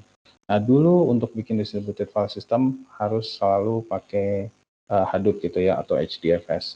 Tapi sekarang object storage sudah lebih baik dan bahkan bisa langsung digunakan oleh downstream application yang lain. Oleh sebab itu, kalau saya flash sedikit tentang AWS punya services yang saya sudah sebutkan tadi sebelumnya, kita bisa lakukan langsung yang namanya mapping dari arsitektur tadi ke dalam AWS service. Di sini intinya adalah kita masukkan data ke dalam Amazon S3. Dari sini kita bisa menyimpan data, baik itu data yang sifatnya batch atau unstructured maupun structured, maupun di data yang streaming. Setelah itu kita bisa melakukan transformasi dengan AWS Glue atau dengan EMR. EMR itu singkatan dari Elastic MapReduce, kurang lebih di dalamnya kita bisa menggunakan MapReduce, kita bisa menggunakan Spark, kita bisa menggunakan Hive dan sebagainya gitu ya. Jadi tergantung use case dan tergantung besar data. Nah setelah itu kita data yang sudah lebih diaggregate, kita bisa query nanti, bisa query dengan Athena kalau memang datanya ad hoc, polanya tidak ada, patternnya belum ada gitu ya. Tapi kalau patternnya udah ada, why not kita masukin ke dalam data warehouse gitu ya. Nah, selalu kendala orang bikin data warehouse adalah biaya yang tinggi. Nah, oleh sebab ini dengan kita membuat arsitektur seperti modern data lake ini, kita hanya menyimpan data yang memang sering dianalisis, kita taruh di data warehouse. Sedangkan data-data yang mungkin 2 tahun yang lalu, 3 tahun yang lalu, atau data-data yang menurut kita belum penting, kita taruh di dalam data lake sistem kita gitu ya. Jadi anytime diperlukan kita bisa query dengan ad hoc query, atau nanti ternyata oh kemarin saya lupa masukin kolom ini karena kolom ini dulu saya pikir nggak ada artinya gitu ya. Misalkan gender dari customer gitu. Nah begitu sekarang ternyata itu menentukan sekali keputusan customer untuk membeli produk kita gitu ya. Nah, akhirnya saya bisa ambil data gendernya dari data lake ke dalam data warehouse. Atau saya bisa lakukan analisis dulu, pengujian dengan machine learning. Apakah benar ada korelasi antara gender data itu dengan pembelian customer? Saya bisa analisa yang tanpa harus pindah ke data warehouse dengan machine learning. Oke. Seperti itu kurang lebih. Nah, kali ini saya akan mulai ke sedikit demo tentang building data visualization. Services di AWS untuk membuat data visualization adalah Amazon QuickSight. Harganya ini serverless, jadi kita nggak perlu mikirin server lagi, nggak perlu cari server untuk hostingnya di mana, speknya seperti apa. Kita cukup gunakan servicesnya aja. Biayanya kurang lebih hanya 1/10 dari traditional BI yang lain gitu ya. Dan kita bisa melakukannya dengan self-service juga. Jadi boleh dibilang visinya adalah kita mengenable insight untuk everyone gitu ya. Jadi ada beberapa hal feature utama, misalkan kita bisa bikin dashboard yang cukup cantik, tergantung tadi seperti Pak Bernadi bilang ada namanya data artist, tapi kalau tanpa data artist pun ya kita punya jiwa-jiwa seni sedikit, kita bisalah bikin dashboard yang cukup menarik gitu ya. Kemudian yang menarik di dalamnya sudah ada machine learning feature, yaitu ML Insight atau Machine Learning Insight. Salah satu machine learning feature-nya dia bisa mendetek anomali, dia bisa melakukan forecasting. Nah, nanti saya akan tunjukkan di demo gimana kita bisa lakukan forecasting hanya dengan few clicks gitu ya. Kemudian bisa juga diintegrasikan dengan model yang kita buat sendiri di SageMaker misalnya, atau kita bikin natural language narrative misalkan ya. Begitu kita masukin data, dia bisa ngasih contoh misalkan, oh ini daily revenue-nya sekian, increase sekian persen, seperti dalam contoh yang di gambar ini ya. Nanti kita tinggal pilih mana yang mau ditampilkan, mana yang enggak. Atau kita mau ganti ini kata-kata daily revenue jadi misalkan pendapatan harian gitu ya. Yang penting angkanya yang enggak kita ganti, karena ini angkanya otomatis tergantung data yang berubah. Ini bisa juga kita lakukan. Atau kita bisa tambahin rumus tergantung kebutuhan kita. Selanjutnya dashboard tadi bisa dikirimkan via email juga, baik itu daily, weekly atau monthly. Jadi kita nggak perlu manually kirim ke bos gitu ya, automatically untuk orang-orang tertentu yang membutuhkan itu sudah dikirim ke emailnya mereka gitu ya. Dan yang menarik adalah kita juga bisa embed dashboard kita ke dalam aplikasi. Jadi QuickSight tidak harus dibuka dari konsol QuickSight, kita bisa bikin aplikasi misalnya intranet yang orang bisa lihat dashboardnya yang udah kita buat di QuickSight seperti itu. Seperti biasa, mobile adalah new normal, akibatnya QuickSight juga mendukung mobile application, baik itu iPhone ataupun Android gitu ya. Jadi iOS maupun Android sudah didukung oleh QuickSight. Nah biasanya kita connect datanya dulu, kemudian kita siapin datasetnya, kita lakukan analisis dulu. Analisis itu maksudnya kita tentuin apakah mau bar chart atau pie, terus kita mau ngambil kolom mana, dan sebagainya gitu ya. Baru habis itu kita tampilkan dalam dashboard. Nah, impact-nya adalah kita bisa melakukan analisis yang lebih cepat dan lebih baik. Sumber datanya bisa dari on-premise, sumber data dari cloud juga bisa. Di sini saya tampilkan beberapa banyak data ya, mendukung beberapa database maupun flat file dan sebagainya. Dan juga bisa sumber data dari application yang sudah ada. Misalkan sudah punya application CRM dari Salesforce, itu bisa langsung istilahnya ingest ke dalam QuickSight dengan mudah karena sudah terintegrasi. Saya akan coba tampilkan, demokan sebentar tentang QuickSight. Jadi buat yang belum pernah masuk ke AWS Console, kurang lebih seperti ini. Ini namanya AWS Management Console. Nah, saya akan masuk, seperti yang saya sebutkan, ini namanya services ya. Jadi saya pilih services QuickSight. Oke, saya pilih services QuickSight. Ini services yang memudahkan kita untuk melakukan BI gitu ya. Nah, terus kita tunggu sementara sampai dia loading, sebentar. Nah, ini tampilan awalnya pertama kali kita masuk. Saya coba pindahkan ke region terdekat. Dalam hal ini saya sudah siapkan dashboard saya untuk di region Singapura, karena menurut saya response time-nya akan lebih cepat gitu ya. Boleh dibilang connectivity dari Indonesia ke Singapura itu sangat baik sekali untuk saat ini. Saya sudah tes pribadi sekitar 20-an millisecond gitu ya. Kalau seandainya lebih dari itu, boleh dicek ISP-nya juga. Nah, sekarang ini balik lagi ke menu QuickSight. Jadi ada dashboard, ada analisis, ada data set gitu ya, cukup banyak. Kita bisa ngambil data dari berbagai macam yang tadi saya sudah sebutkan. Nah, sekarang saya mau tunjukin ke dashboard-nya dulu ya. Misalnya saya pilih salah satu dashboard, dashboard penjualan gitu ya. Nah, dari dashboard penjualan ini, kita bisa tampilkan tidak hanya di web seperti yang saya tunjukkan di sini, tapi juga bisa tunjukkan ke dalam mobile app gitu ya. Dari mobile app-nya di handphone bisa langsung dilihat, atau kita kirimkan juga via email. Oke. Sekarang saya akan coba tunjukkan satu persatu beberapa feature yang bisa dilakukan analisis. Misalkan peta seperti ini. Dari peta kita bisa bikin, kalau bolanya besar itu berarti penjualannya besar, bolanya kecil berarti penjualannya kecil gitu.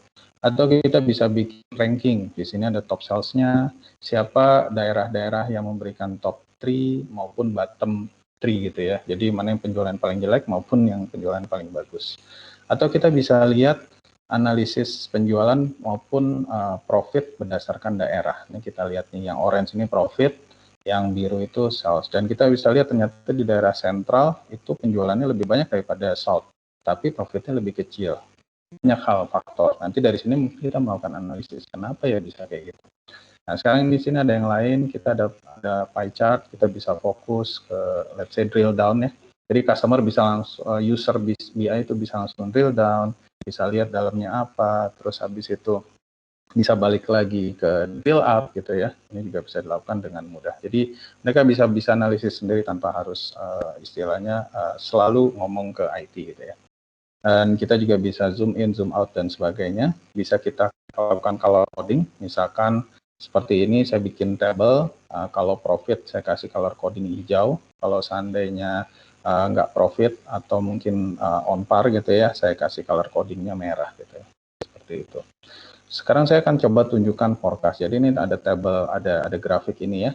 Ini kebetulan udah saya tampilkan forecastnya, tapi saya coba akan remove dulu deh forecastnya biar lebih jelas ya. Jadi ini ada data time series. Saya remove dulu prediksinya. Jadi grafik aslinya seperti ini. Kita nggak perlu data scientist istilahnya. Kalau belum ada nggak apa-apa. Tapi kalau sudah ada nggak bagus. Tapi kalau belum ada kita bisa quickly lakukan dengan ini. Saya misalnya forecast, saya tinggal tentukan periodenya berapa. Saya periodenya 7. Dalam hal ini quarterly. Datanya berarti Oke, saya coba apply lagi. Oh, sebenarnya udah. Nah, ini misalnya quarterly, jadi saya akan masukkan 7 quarter ke depan. Ini prediksinya. Jadi kalau seandainya saya mau lebih tinggi, ya saya harus jualnya di angka sekian gitu ya. Jadi paling nggak kita bisa melakukan prediksi gitu ya. Kebetulan di dalamnya sudah menggunakan random cut forest machine learning, jadi sudah bisa digunakan dengan baik. Oke, datasetnya yang bisa kita ambil juga banyak. Contoh, tadi saya sudah tunjukkan beberapa hal dan kita bisa lihat sendiri di layar. Ada Salesforce, ada Athena, ada RDS, beberapa database engine dan sebagainya sudah support gitu ya. Oke. Kurang lebih seperti itu untuk demo tentang QuickSight. Jadi saya akan masuk ke contoh customer. Jadi yang pakai QuickSight ini banyak. Contohnya untuk mining. Ini salah satunya dipakai oleh Rio Tinto gitu ya, dan sebagainya. Sekarang data visualization itu one thing, jadi bagus untuk digunakan oleh business user. Tapi ada hal yang fundamental harus kita siapkan, yaitu tadi data lake-nya gitu ya. Nah, data lake itu seperti apa? Tadi saya ulangi sendiri, saya ulangi lagi ya. Jadi data lake itu harus mensupport baik data relational maupun non-relational, data structured maupun unstructured gitu ya. Dan yang paling penting, sifatnya harus scalable, bisa menghandle banyak data. Nah, apakah scalable kita harus provision storage yang besar dari awal? Tidak, jawabannya kalau di cloud. Kalau kita hanya taruh 1 giga, ya udah, tadi bayar hanya Rp375 per gigabyte per bulan lagi, bukan per hari, bukan per detik. Kalau seandainya kita masukin 1 tera, ya tinggal dikali 1024 aja gitu ya. Dan itu sangat murah sekali. Jadi bayar hanya sesuai penggunaan. Kalau datanya kecil kita bayar kecil, kalau datanya banyak berarti memang bagus buat bisnis, sesuai kita bayarnya, sesuai sama kebutuhan. Dan harus bisa menghandle beberapa tipe analytical engine yang diversified gitu ya, karena teknologi sekali lagi berubah-berubah gitu ya, tapi harus bisa menghandle teknologi sesuai sama kebutuhannya. Kita mulai semuanya dari Amazon S3. Amazon S3 tadi walaupun dengan harganya yang cukup efisien, tapi dia durability-nya 11 digit angka 9. Bisa lakukan global replication, tapi by default dia sebenarnya sudah disimpan di 3 lokasi berbeda gitu ya. 3 lokasi berbeda dalam satu region, sehingga cukup aman. Kalaupun ada data center yang masalah, data center lainnya sudah automatically menghandle. Kemudian selanjutnya setelah S3 kita harus menyediakan data katalog maupun proses transformasi dengan AWS Glue. Ini ada namanya Glue. Sebenarnya kita tidak harus memilih Glue, juga nggak masalah. Kalau di AWS kita bisa pakai kebetulan saya tunjukkan Glue di sini karena Glue adalah serverless, memudahkan kita untuk starting data analitik atau data lake dengan mudah gitu ya. Tanpa harus menyiapkan server dan sebagainya. Tapi kalau mau menggunakan server juga nggak masalah. Kita bisa pakai EMR, bisa pakai Airflow dan sebagainya, itu pun bisa dilakukan. Nah, Glue itu tadi saya sudah sampaikan, simple, serverless, nggak perlu nyiapin infrastruktur, nggak perlu mikirin OS security patch dan sebagainya. Dan kita hanya tinggal fokus di apa yang mau kita pindahkan, apa yang mau kita transformasi, dan mungkin kalau mau modifikasi, kita bisa modifikasi dengan Python code atau PySpark gitu ya. Sudah digunakan oleh banyak sekali perusahaan, baik di Indonesia maupun luar negeri, saya akan nanti tunjukkan juga. Ini salah satu case aja bahwa Glue Jobs ini sangat-sangat memudahkan perusahaan ini ya, Alice ya. Kemudian juga ada hospital industry yang menggunakan Glue, dan menggunakan S3 untuk data lake-nya. Jadi dia sudah menggunakan Amazon S3, dia memigrate 3 terabyte data, dan karena dia pindahin ke sana, akibatnya 27 application on-premise yang ada itu bisa di take out dan reduce cost sangat jauh. Oke, jadi benefitnya adalah dia bisa menyimpan tidak hanya legacy data, tapi new data juga. Jadi biasanya kan kita kalau dengan sistem yang lama hanya bisa menganalisa legacy data atau hanya bisa menganalisa data yang baru doang. Tapi dengan ini kita Grand River Hospital bisa menggunakan semuanya. Dalam hal ini secara teknikal saya nanti akan coba tunjukkan bagaimana kita membangun data lake. Kurang lebih arsitekturnya seperti ini. Jadi ada data store dari berbagai macam, baik di on-premise maupun di dalam AWS Cloud. Kita masukkan ke dalam Amazon S3 dan nanti akan di katalog. Katalog itu maksudnya apa? Di mapping sama Glue.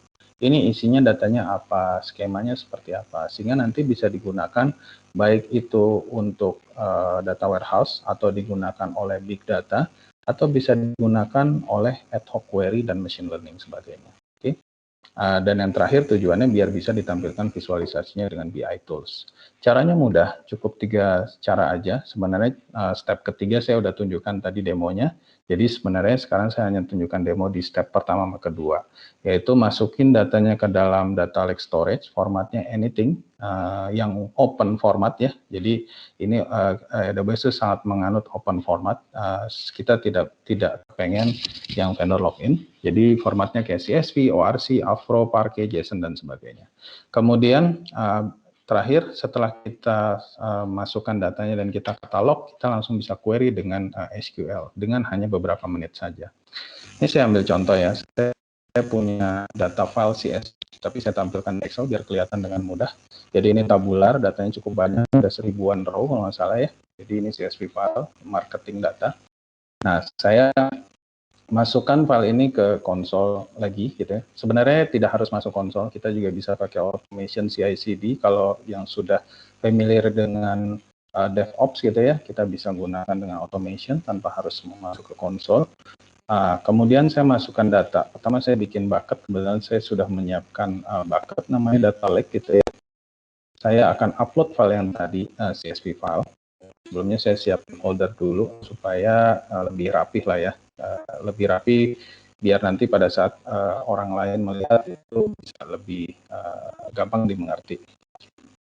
Saya create folder, kemudian saya coba masukin ke data marketing. Saya bikin folder lagi marketing biar saya bisa masukin data mungkin operasional atau data penjualan atau data manufacturing apapun gitu ya. Dalam hal ini marketing saya masukin data marketing dulu. Biar nanti ke depannya saya tinggal bikin folder-folder. Jadi masukin upload filenya yang tadi, default aja, saya next supaya karena ini saya tidak menggunakan banyak pilihan dulu supaya mudah dalam mendemonya. Setelah masuk, datanya ingat ya, ini hanya file CSV dan biasanya kalau file CSV kita harus bukanya tadi pakai Excel. Kita liatin satu-satu. Nah, dalam hal ini kita bisa anggap ini, rubah ini jadi seperti database. Kalau database ya kita cara pertama adalah kita melakukan cataloging. Cataloging ini masuk ke menu Blue. Saya bikin katalognya dulu. Misalkan saya bikin katalog untuk istilahnya color gitu ya, untuk data lake. Saya definisikan, saya bisa ambil dari S3, JDBC database atau DynamoDB. Dan saya juga karena saya pilih S3, saya pilih bucketnya yang tadi ya. Saya pilih bucketnya di folder data lake dan di marketing. Jadi biar lebih istilahnya lebih rapi ya.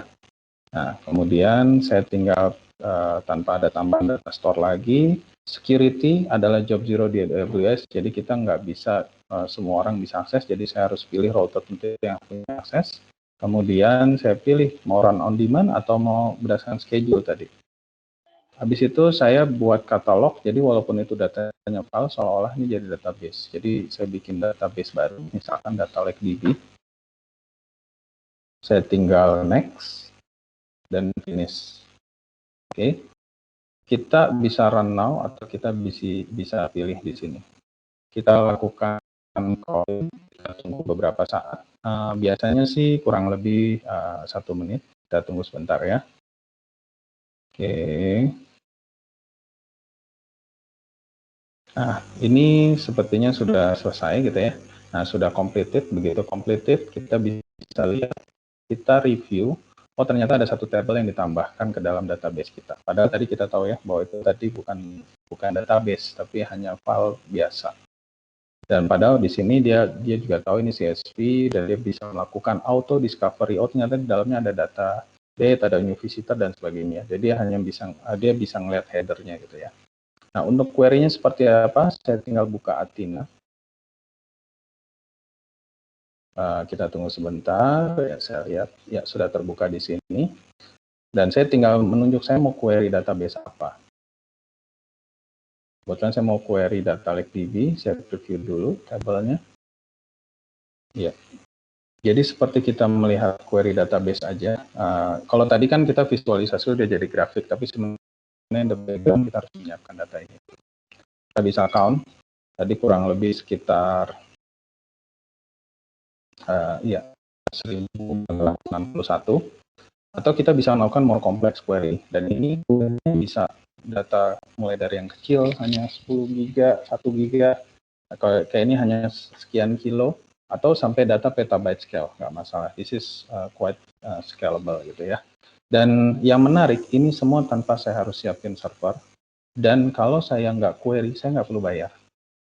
Jadi walaupun ini saya udah bikin database tadi, kalau bukan pakai ini kan saya mesti nyiapin server dan saya harus bayar server itu. Baik itu bayar di awal, dibeli, di maintain, atau kita bayar cloud servernya, kita bayar jam-jaman atau detik-detikan gitu ya. Tapi kalau ini ya udah taruh aja datanya. Kalau saya nggak query ya nggak bayar. Gitu. Hanya bayar storage-nya tadi Rp375 per gigabyte per bulan. Kalau query-nya pada saat kita query kita bayar. Kalau kita query-nya hanya sehari sekali, Athena adalah kandidat yang paling cocok. Tapi kalau seandainya query-nya sering, mungkin akan lebih cocok kita taruh di data warehouse. Dan yang menarik, Athena ini sudah support multiple data format ya. Di sini saya sudah sebutkan. Dan kita juga bisa menggunakan data lake untuk beberapa case lain. Saya tunjukkan di sini linknya, bisa di visit juga ke depannya. Jadi bisa ambil data dari on-premise database dan sebagainya.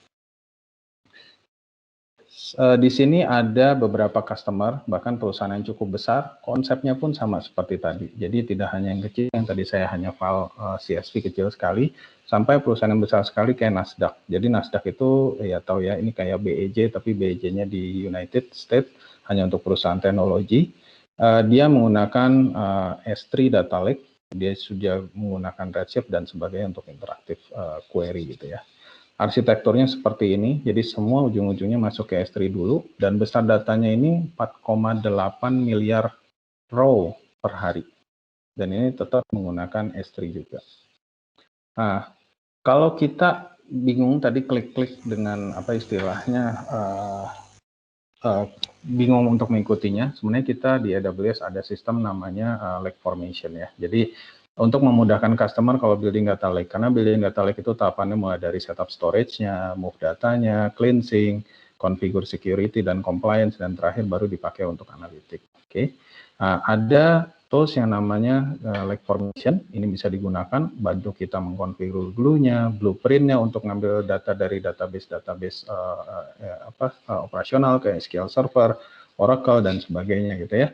Melakukan beberapa transformasi machine learning, data cataloging, dan security-nya. Dan yang menarik, lake formation ini tidak ada biayanya dari AWS. Kita berikan secara tidak ada additional charge, bisa digunakan oleh semua customer AWS. Charge-nya hanya berdasarkan tadi, kalau pakai storage-nya ya tadi sekian, murah sekali. Mau pakai untuk Athena-nya ya tadi hanya charge seperti itu saja.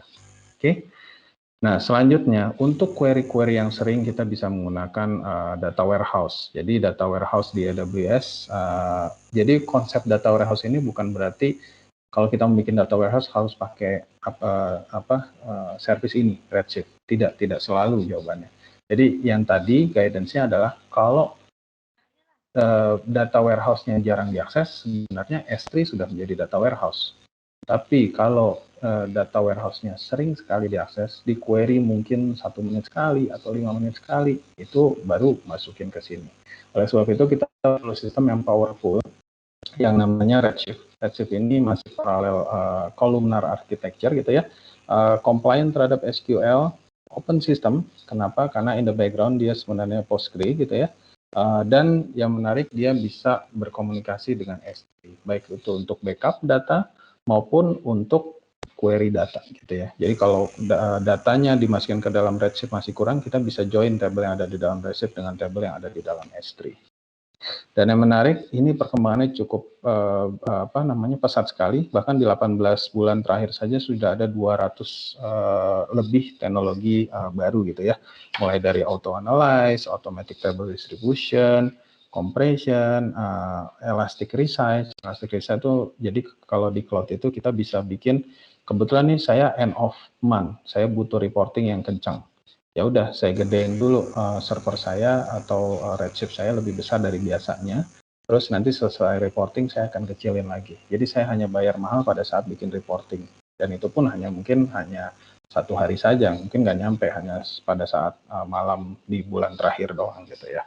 Dan ini menyebabkan cloud itu sangat-sangat fleksibel untuk analitik. Digunakan oleh banyak sekali customer, sehingga untuk cloud data warehouse yang paling populer adalah Redshift. Salah satunya tadi saya udah sebutin Netflix, sekarang saya sebutin iFlix gitu ya. Ini yang Asian based streaming gitu ya. Terus juga ada lagi buat education juga bisa dipakai. Dia menggunakan sebelumnya data warehouse-nya di AS400 IBM, kemudian juga sebelumnya juga di SQL Server gitu. Biasa kendala yang dihadapi customer lain adalah mahal, kemudian SLA-nya dan infleksibel gitu ya. Jadi susah untuk melakukan flexibility adjustment. Oleh sebab itu dia pakai Redshift dan dia akibatnya bisa menurunkan biaya sekitar 40% gitu ya. Di Indonesia seperti apa? Saya tampilkan beberapa perusahaan contoh, saya kasih contoh 2 dulu, yaitu pertama Happy Fresh, mungkin yang biasa sekarang new normal kan, kita kalau mau belanja ke swalayan, kadang-kadang kita menjaga untuk ketemu orang, ya kita minta tolong orang lain, pakai Happy Fresh. Karena Happy Fresh ini terkenal tidak hanya bisa belanja dengan pas, tapi dia juga bisa cari barang yang memang high quality. Ada juga Elevenia gitu ya. Elevenia juga e-commerce yang ya sama, era work from home ini cocoknya kita menggunakan services seperti e-commerce seperti ini, dan mereka sudah menggunakan AWS Cloud juga untuk analytical sistemnya. Elevenia pakai machine learning, Happy Fresh juga seperti itu. Amazon sendiri, jadi AWS sama Amazon.com itu berbeda perusahaannya. Jadi Amazon.com adalah parent company-nya, AWS adalah istilahnya bagian dari Amazon.com. Amazon.com sendiri punya flexibility, dia boleh pakai teknologi, tidak harus AWS. Tapi setelah dia pakai Oracle Data Warehouse cukup lama, akibatnya dia sekarang pindah ke AWS dari Amazon.com. Boleh dibayangkan begitu besar sekali scale-nya gitu ya. Dan puluhan ribu customer juga sudah menggunakan Redshift. Alasannya yang sudah saya tampilkan di sini, intinya adalah simple, fully managed, secure, dan cost-nya juga efisien gitu ya. Nah, dengan Redshift tadi saya sebutkan karena kita bisa mengambil data dari S3, akibatnya kita bisa bikin lakehouse architecture. Jadi tidak hanya data warehouse, tapi gabungan dari data warehouse dan data lake. Ini dimungkinkan karena Redshift memiliki Redshift Spectrum yang bisa membaca dari data lake. Digunakan oleh kayak customer-customer seperti Equinox gitu ya. Kemudian juga dia sebelumnya pakai Teradata dan dia akhirnya pindah ke Cloud Data Warehouse Redshift dan S3 gitu ya. Arsitekturnya seperti ini, saya nggak akan bahas detail. Intinya, sebelum saya tutup, bahwa untuk melakukan analisa data itu banyak sekali teknologi yang bisa kita gunakan, dan kita diharapkan jangan hanya terpaku pada satu teknologi. Let's say kalau mau analisa data harus pakai database, that's not the case. Yang benar adalah kita lihat dulu use case seperti apa, kebutuhan kita seperti apa, dan kita gunakan teknologi yang pas. Contohnya apa? Saya ambil contoh analogi ya. Analogi kalau kita jadi tukang bangunan gitu ya. Kalau kita mau mukul apa istilahnya, mukul tembok, mau ngancurkan tembok, kita pakai palu yang besar sekali. Kalau kita mau motong kayu, kita nggak mungkin pakai palu juga dong. Kita harus carinya gergaji. Kalau kita mau istilahnya masang istilahnya barang yang ditempelin di tembok, harus pakai palu juga? Enggak, kita bisa pakai bor dan sebagainya. Nah, oleh sebab itu kita begitu juga dengan analitik. Kalau kita butuh operasional analitik, mungkin cocoknya pakai Elasticsearch. Kalau kita butuh interactive query, cocoknya pakai Athena. Kalau kita butuh big data processing tidak semua use case ya, by the way, itu cocok pakai EMR. Kalau query-nya sering dan sering sekali, mungkin 5 menit sekali kita harus query, kita bisa pakai data warehouse dan sebagainya. Dan yang paling penting, ini semua harus didukung sistem data lake yang mumpuni, efisien, murah, scalable, dan future proof. Oleh sebab itu, AWS punya prinsip choose the best tool for the job. Jangan kita terpaku pada satu teknologi saja. Semuanya harus database, tidak. Tadi saya sempat tunjukin, kita bisa analisa data, tampilannya sih kayak database, tapi sebenarnya in the background dia bukan database, dia flat file, CSV file doang gitu ya. Dan QuickSight juga Jadi AWS itu punya prinsip mendemokratisasi IT, oleh sebab itu kita akan selalu memberikan teknologi yang bagus, tapi juga cost efisien. Jadi bukan berarti harus paling murah, tapi cost efisien sesuai sama kemampuannya gitu ya. Jadi misalkan kayak tadi QuickSight itu nggak perlu lisensi BI yang mahal-mahal, cukup mungkin satu user hanya $0,3 per session atau maksimum $5 per bulan. Kalau usernya nggak akses, misalnya kita punya user yang mau ngakses BI ada 1.000 orang. Kalau dulu BI biasanya kita dikasih license tuh 1.000 orang semuanya pakai nggak pakai. Kalau ini, kalau kita kasih orang user tapi dia nggak pernah login, ya udah kita nggak perlu bayar karena tergantung penggunaannya. Oke. Begitu juga untuk penyimpanan data lake-nya juga yang sangat murah sekali. Apabila Bapak Ibu tertarik lebih jauh, bisa mengikuti di AWS ada namanya Free Digital Training Course. Bisa dicatat di sini http://aws.training. Nggak perlu .com lagi belakangnya, coba aws.training. Nanti banyak sekali free digital course, khusus untuk hari ini bisa cari course namanya Data Analytic Fundamentals gitu ya. Itu akan bisa memberikan gambaran lebih detail lagi. Atau kalau mau ambil classroom juga boleh gitu ya, yang hitungannya harian buat staffnya. Atau kalau mau benar-benar spesialisasi di Big Data, bisa ambil sertifikasi namanya Certified Data Analytics Specialty. Oleh sebab itu, sebelum saya tutup, saya ingin sampaikan bahwa setelah sesi ini, silakan kalau kami ingin melakukan discovery workshop, bagaimana sih caranya supaya bikin data-driven arsitektur atau bikin data-driven organization yang bisa menganalisa dengan data yang ada sekarang maupun yang future-nya. Tim Metrodata dan AWS siap membantu dengan melakukan discovery workshop, kemudian kita bisa lakukan POC, evaluation, bahkan kita bisa langsung ke migration maupun planningnya gitu ya. Akhir kata saya ucapkan terima kasih. Saya Rudi Suryadi. Kalau ada yang ingin menghubungi saya langsung bisa email ke saya rudisur@amazon.com. Oleh sebab itu saya ucapkan terima kasih dan saya kembalikan ke moderator Pak Edo. Terima kasih Pak Rudi. Untuk selanjutnya masih ada waktu untuk sesi pertanyaan di sesi kedua dengan Pak Rudi Suryadi. Namun saya lihat di meeting chat belum ada pertanyaan, jadi penjelasan dari Pak Rudi sangat jelas, padat sekali, dan juga mudah dimengerti. Jadi, sampai saat ini belum ada pertanyaan chat box, dan masih kita tunggu 1-2 pertanyaan. Oh, ada pertanyaan dari Joe Astra. Mungkin ke Pak Rudi langsung, kapan AWS punya data center Jakarta? Oke, jadi di AWS sekarang sedang dibangun ya Pak ya. Untuk di Jakarta region kita planning sekitar akhir tahun depan.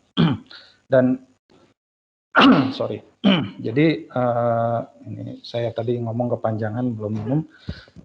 Jadi kurang lebih akhir tahun depan AWS punya data center di Jakarta. Tapi buat beberapa customer sudah banyak yang pakai AWS maupun di Singapura, walaupun masih di Singapura. Alasannya apa? Kalau Bapak Ibu memahami, akhir tahun lalu pemerintah mengeluarkan PP Peraturan Pemerintah Nomor 71, bisa dieksplor. Jadi sebenarnya hanya untuk industri tertentu saja, salah satunya financial service dan perusahaan pemerintah yang harus ditaruh di Indonesia. Selebihnya diperbolehkan.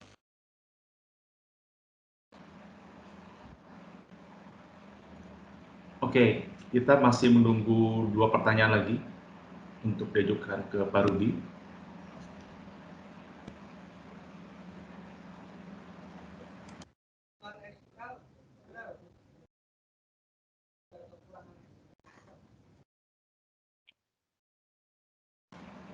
Sambil menunggu rekan-rekan untuk memberikan pertanyaan, saya informasikan setelah ini rekan saya Susanti akan memandu untuk sesi kuis ya, di mana sesi kuis akan terpilih pemenang untuk yang dapat menjawab pertanyaan dengan tepat dan kemudian bisa cepat.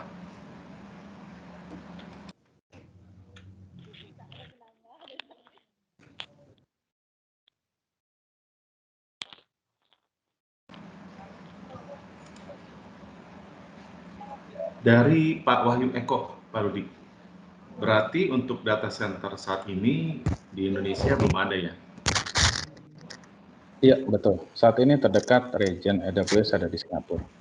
Tapi seperti yang saya sampaikan tadi, banyak sekali customer di Indonesia yang sudah menggunakan. Alasannya banyak hal sih, mulai dari efisiensi, kemudian juga latency dengan Singapura juga nggak terlalu jauh. Bahkan ada beberapa customer kita yang ERP-nya besar-besar taruh di AWS. Walaupun diakses dari Indonesia tidak masalah, gitu ya. Analitik juga seperti itu, dan juga tadi ada PP71 dari pemerintah yang bisa di posting. Mungkin saya akan posting alamat PP71 di chat ya.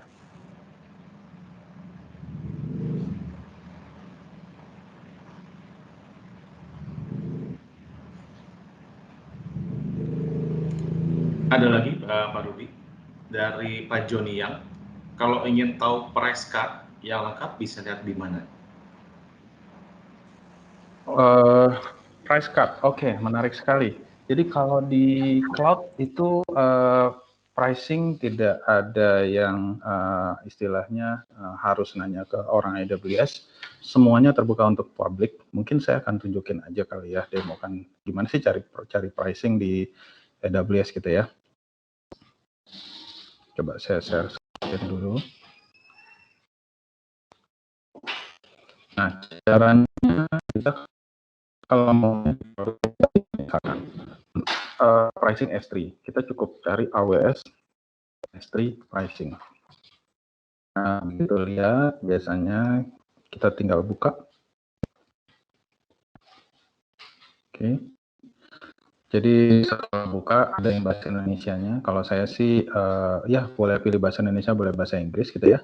Jadi kayak tadi Amazon S3 pricing itu biasanya kita tinggal pilih nih.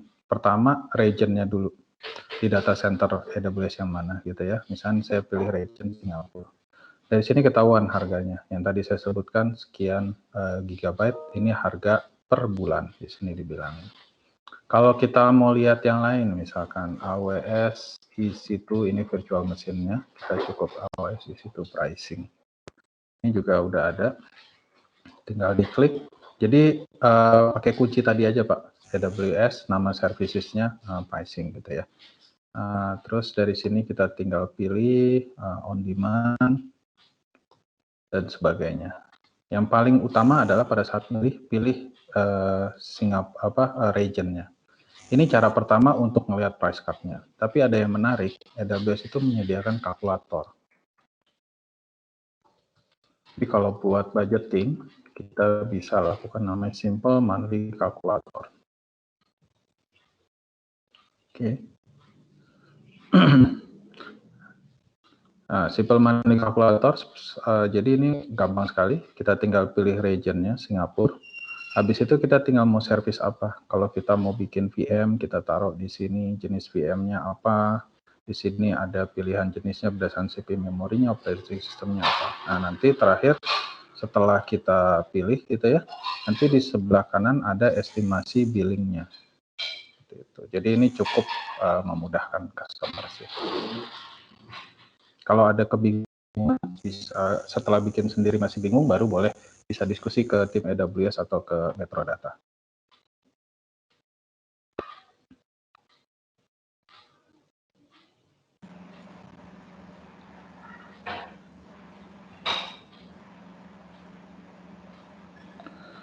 Ya, sepertinya ada yang bertanya ya tentang customer banking, betul. Kalau untuk customer banking saat ini di Indonesia boleh dibilang belum ada, karena di Indonesia ada istilahnya peraturan untuk financial industry, seperti yang tadi saya sudah posting tentang PP71.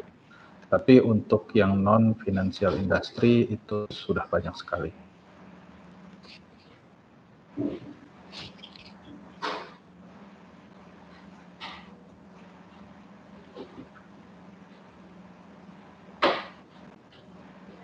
Ya, terima kasih Pak Rudi. Coba pertanyaan dari Pak Nodi itu tadi sudah menutup untuk sesi kedua, dan kita bisa melanjutkan di sesi quiz, dan rekan saya Susanti bisa langsung menelpon. Terima kasih. Terima kasih. Untuk Bapak Ibu yang ingin join quiz, udah saya share untuk joinnya di kolom chat. Di situ terdapat enter join code yang jika Bapak Ibu memiliki aplikasi game Quizizz-nya, Bapak Ibu bisa langsung memasukkan kodenya. Kalau tidak, Bapak Ibu juga bisa mengklik link yang terdapat di kolom chat tersebut. Untuk klik ini harus sesuai dengan format yang saya berikan ya Bapak Ibu. Jadi sesuai formatnya itu ada perusahaan, strip namanya gitu. Ini saya ada share screen, apakah terlihat? Terlihat cantik. Oke. Mungkin untuk Bapak Ibu yang masih belum menggunakan formatnya bisa mengulang kembali, keluar lalu join lagi untuk mengikuti formatnya.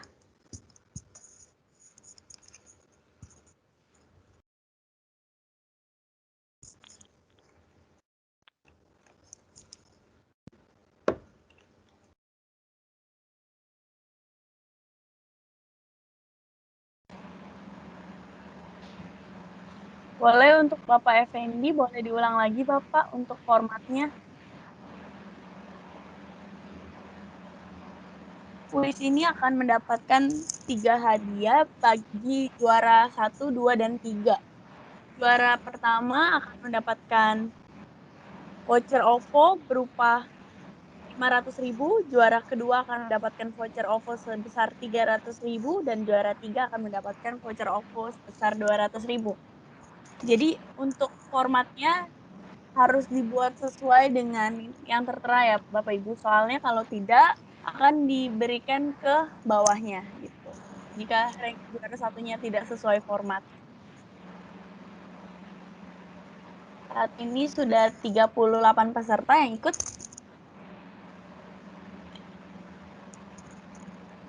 Saya tambahkan juga untuk kuis ini berlaku untuk peserta yang di luar organisasi kami, jadi untuk peserta customer saja.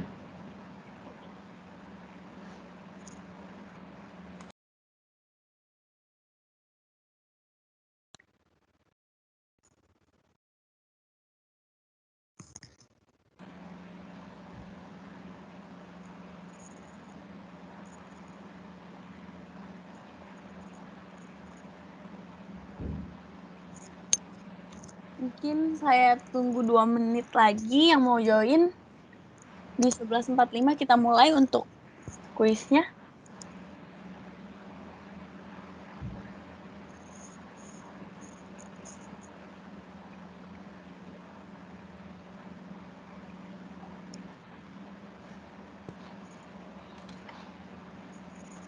Sudah 47 peserta. Sekali lagi boleh saya ulang, untuk yang tidak Bapak Ibu yang tidak sesuai formatnya boleh diulang kembali untuk klik link join-nya dan dimasukkan sesuai format ya.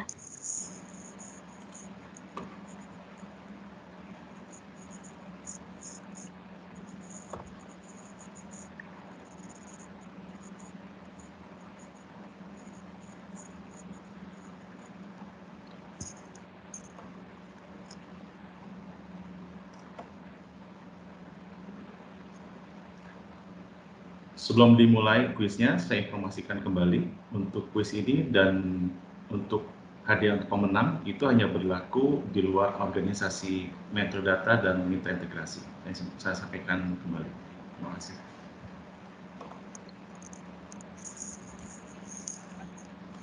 Bapak Budi boleh diulang kembali Bapak untuk join-nya.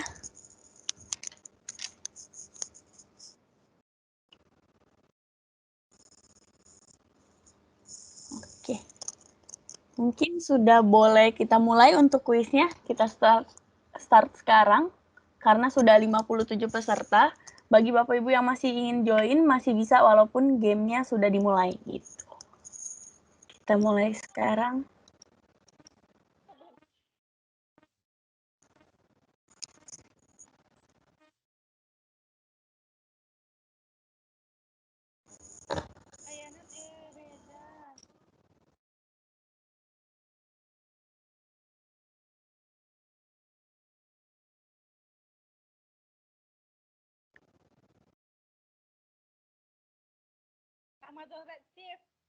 Berapa daerah nih?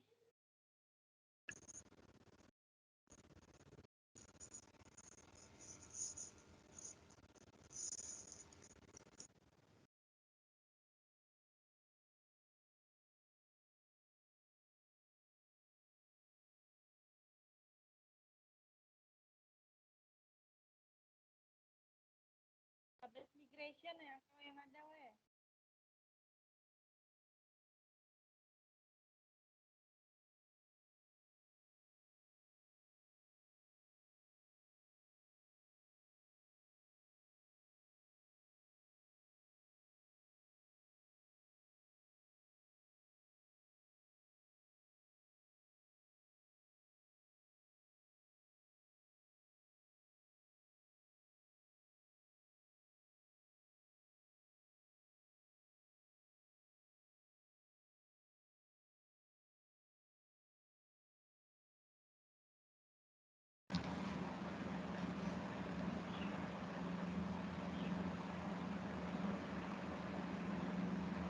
Wah, sudah terlihat menangnya ya, San. Iya sih Bapak, tapi ini bisa aja yang dari bawah bisa langsung naik ke atas tuh, seperti itu. Saat ini posisi pertama masih ada Bapak Biondi dari Indolote Makmur, kedua juga ada Bapak Haris dari Indolote Makmur, yang ketiga ada Bapak Ramdoni dari Ciputra Golf. Wow. Tapi jangan salah Kak, nanti dia dari bawah ada juga yang bisa langsung naik ke atas nih. Oh gitu.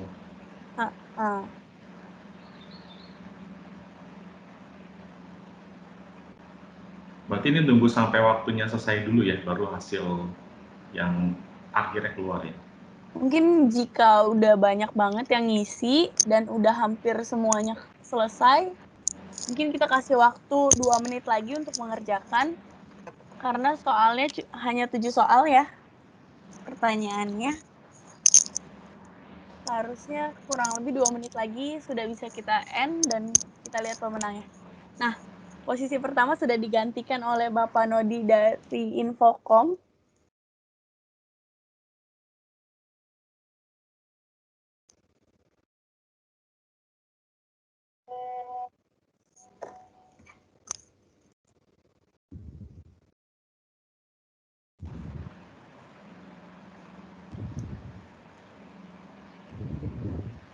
Untuk yang kedua, Pak Biondi.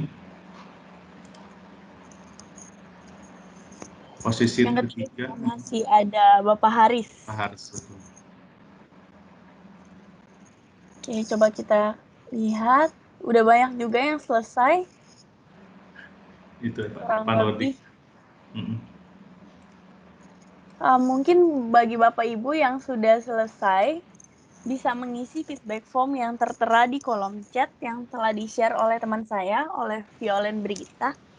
Karena di sana akan dari feedback form tersebut akan mendapatkan Certificate of Attendee. Seperti itu.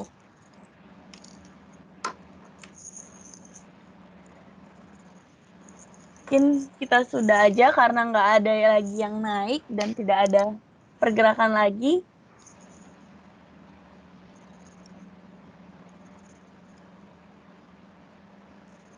Untuk kuisnya selamat kepada juara 1 Bapak Nodi dari Infocom. Wah, selamat Juara 2 Nodi. Bapak Biondi dari Indolote Makmur, dan yang ketiga Bapak Haris dari Indolote Makmur. Nah, untuk pemenangnya gimana nih, San? Dapat hadiah apa?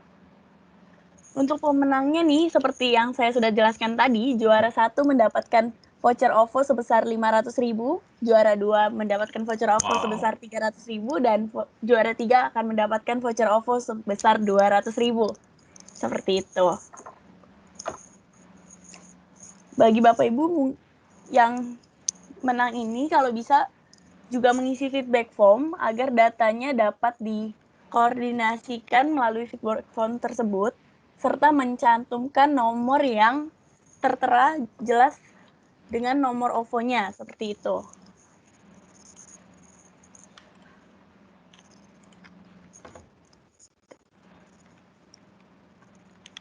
Mungkin dari sesi kuis sudah berakhir, saya kembalikan ke timnya. Ya, terima kasih Susanti. Ya, terima kasih kembali. Dengan demikian, kami ucapkan selamat untuk para pemenang kuis dan mohon untuk mengisi feedback form Dan juga dari feedback form tersebut kami dapat mengirimkan hadiah yang sudah dari pemenang dapatkan. Dengan demikian sesi kuis berakhir, demikian juga sesi webinar ini sudah berakhir.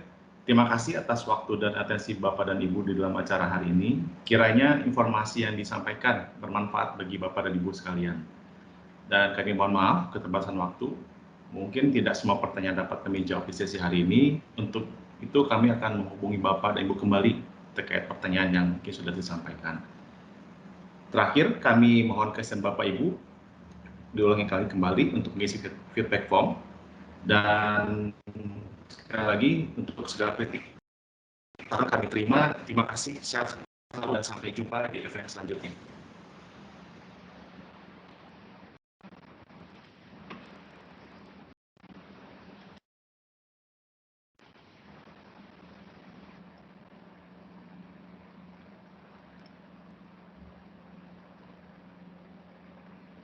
Terima kasih Pak Junian, ini ada chat.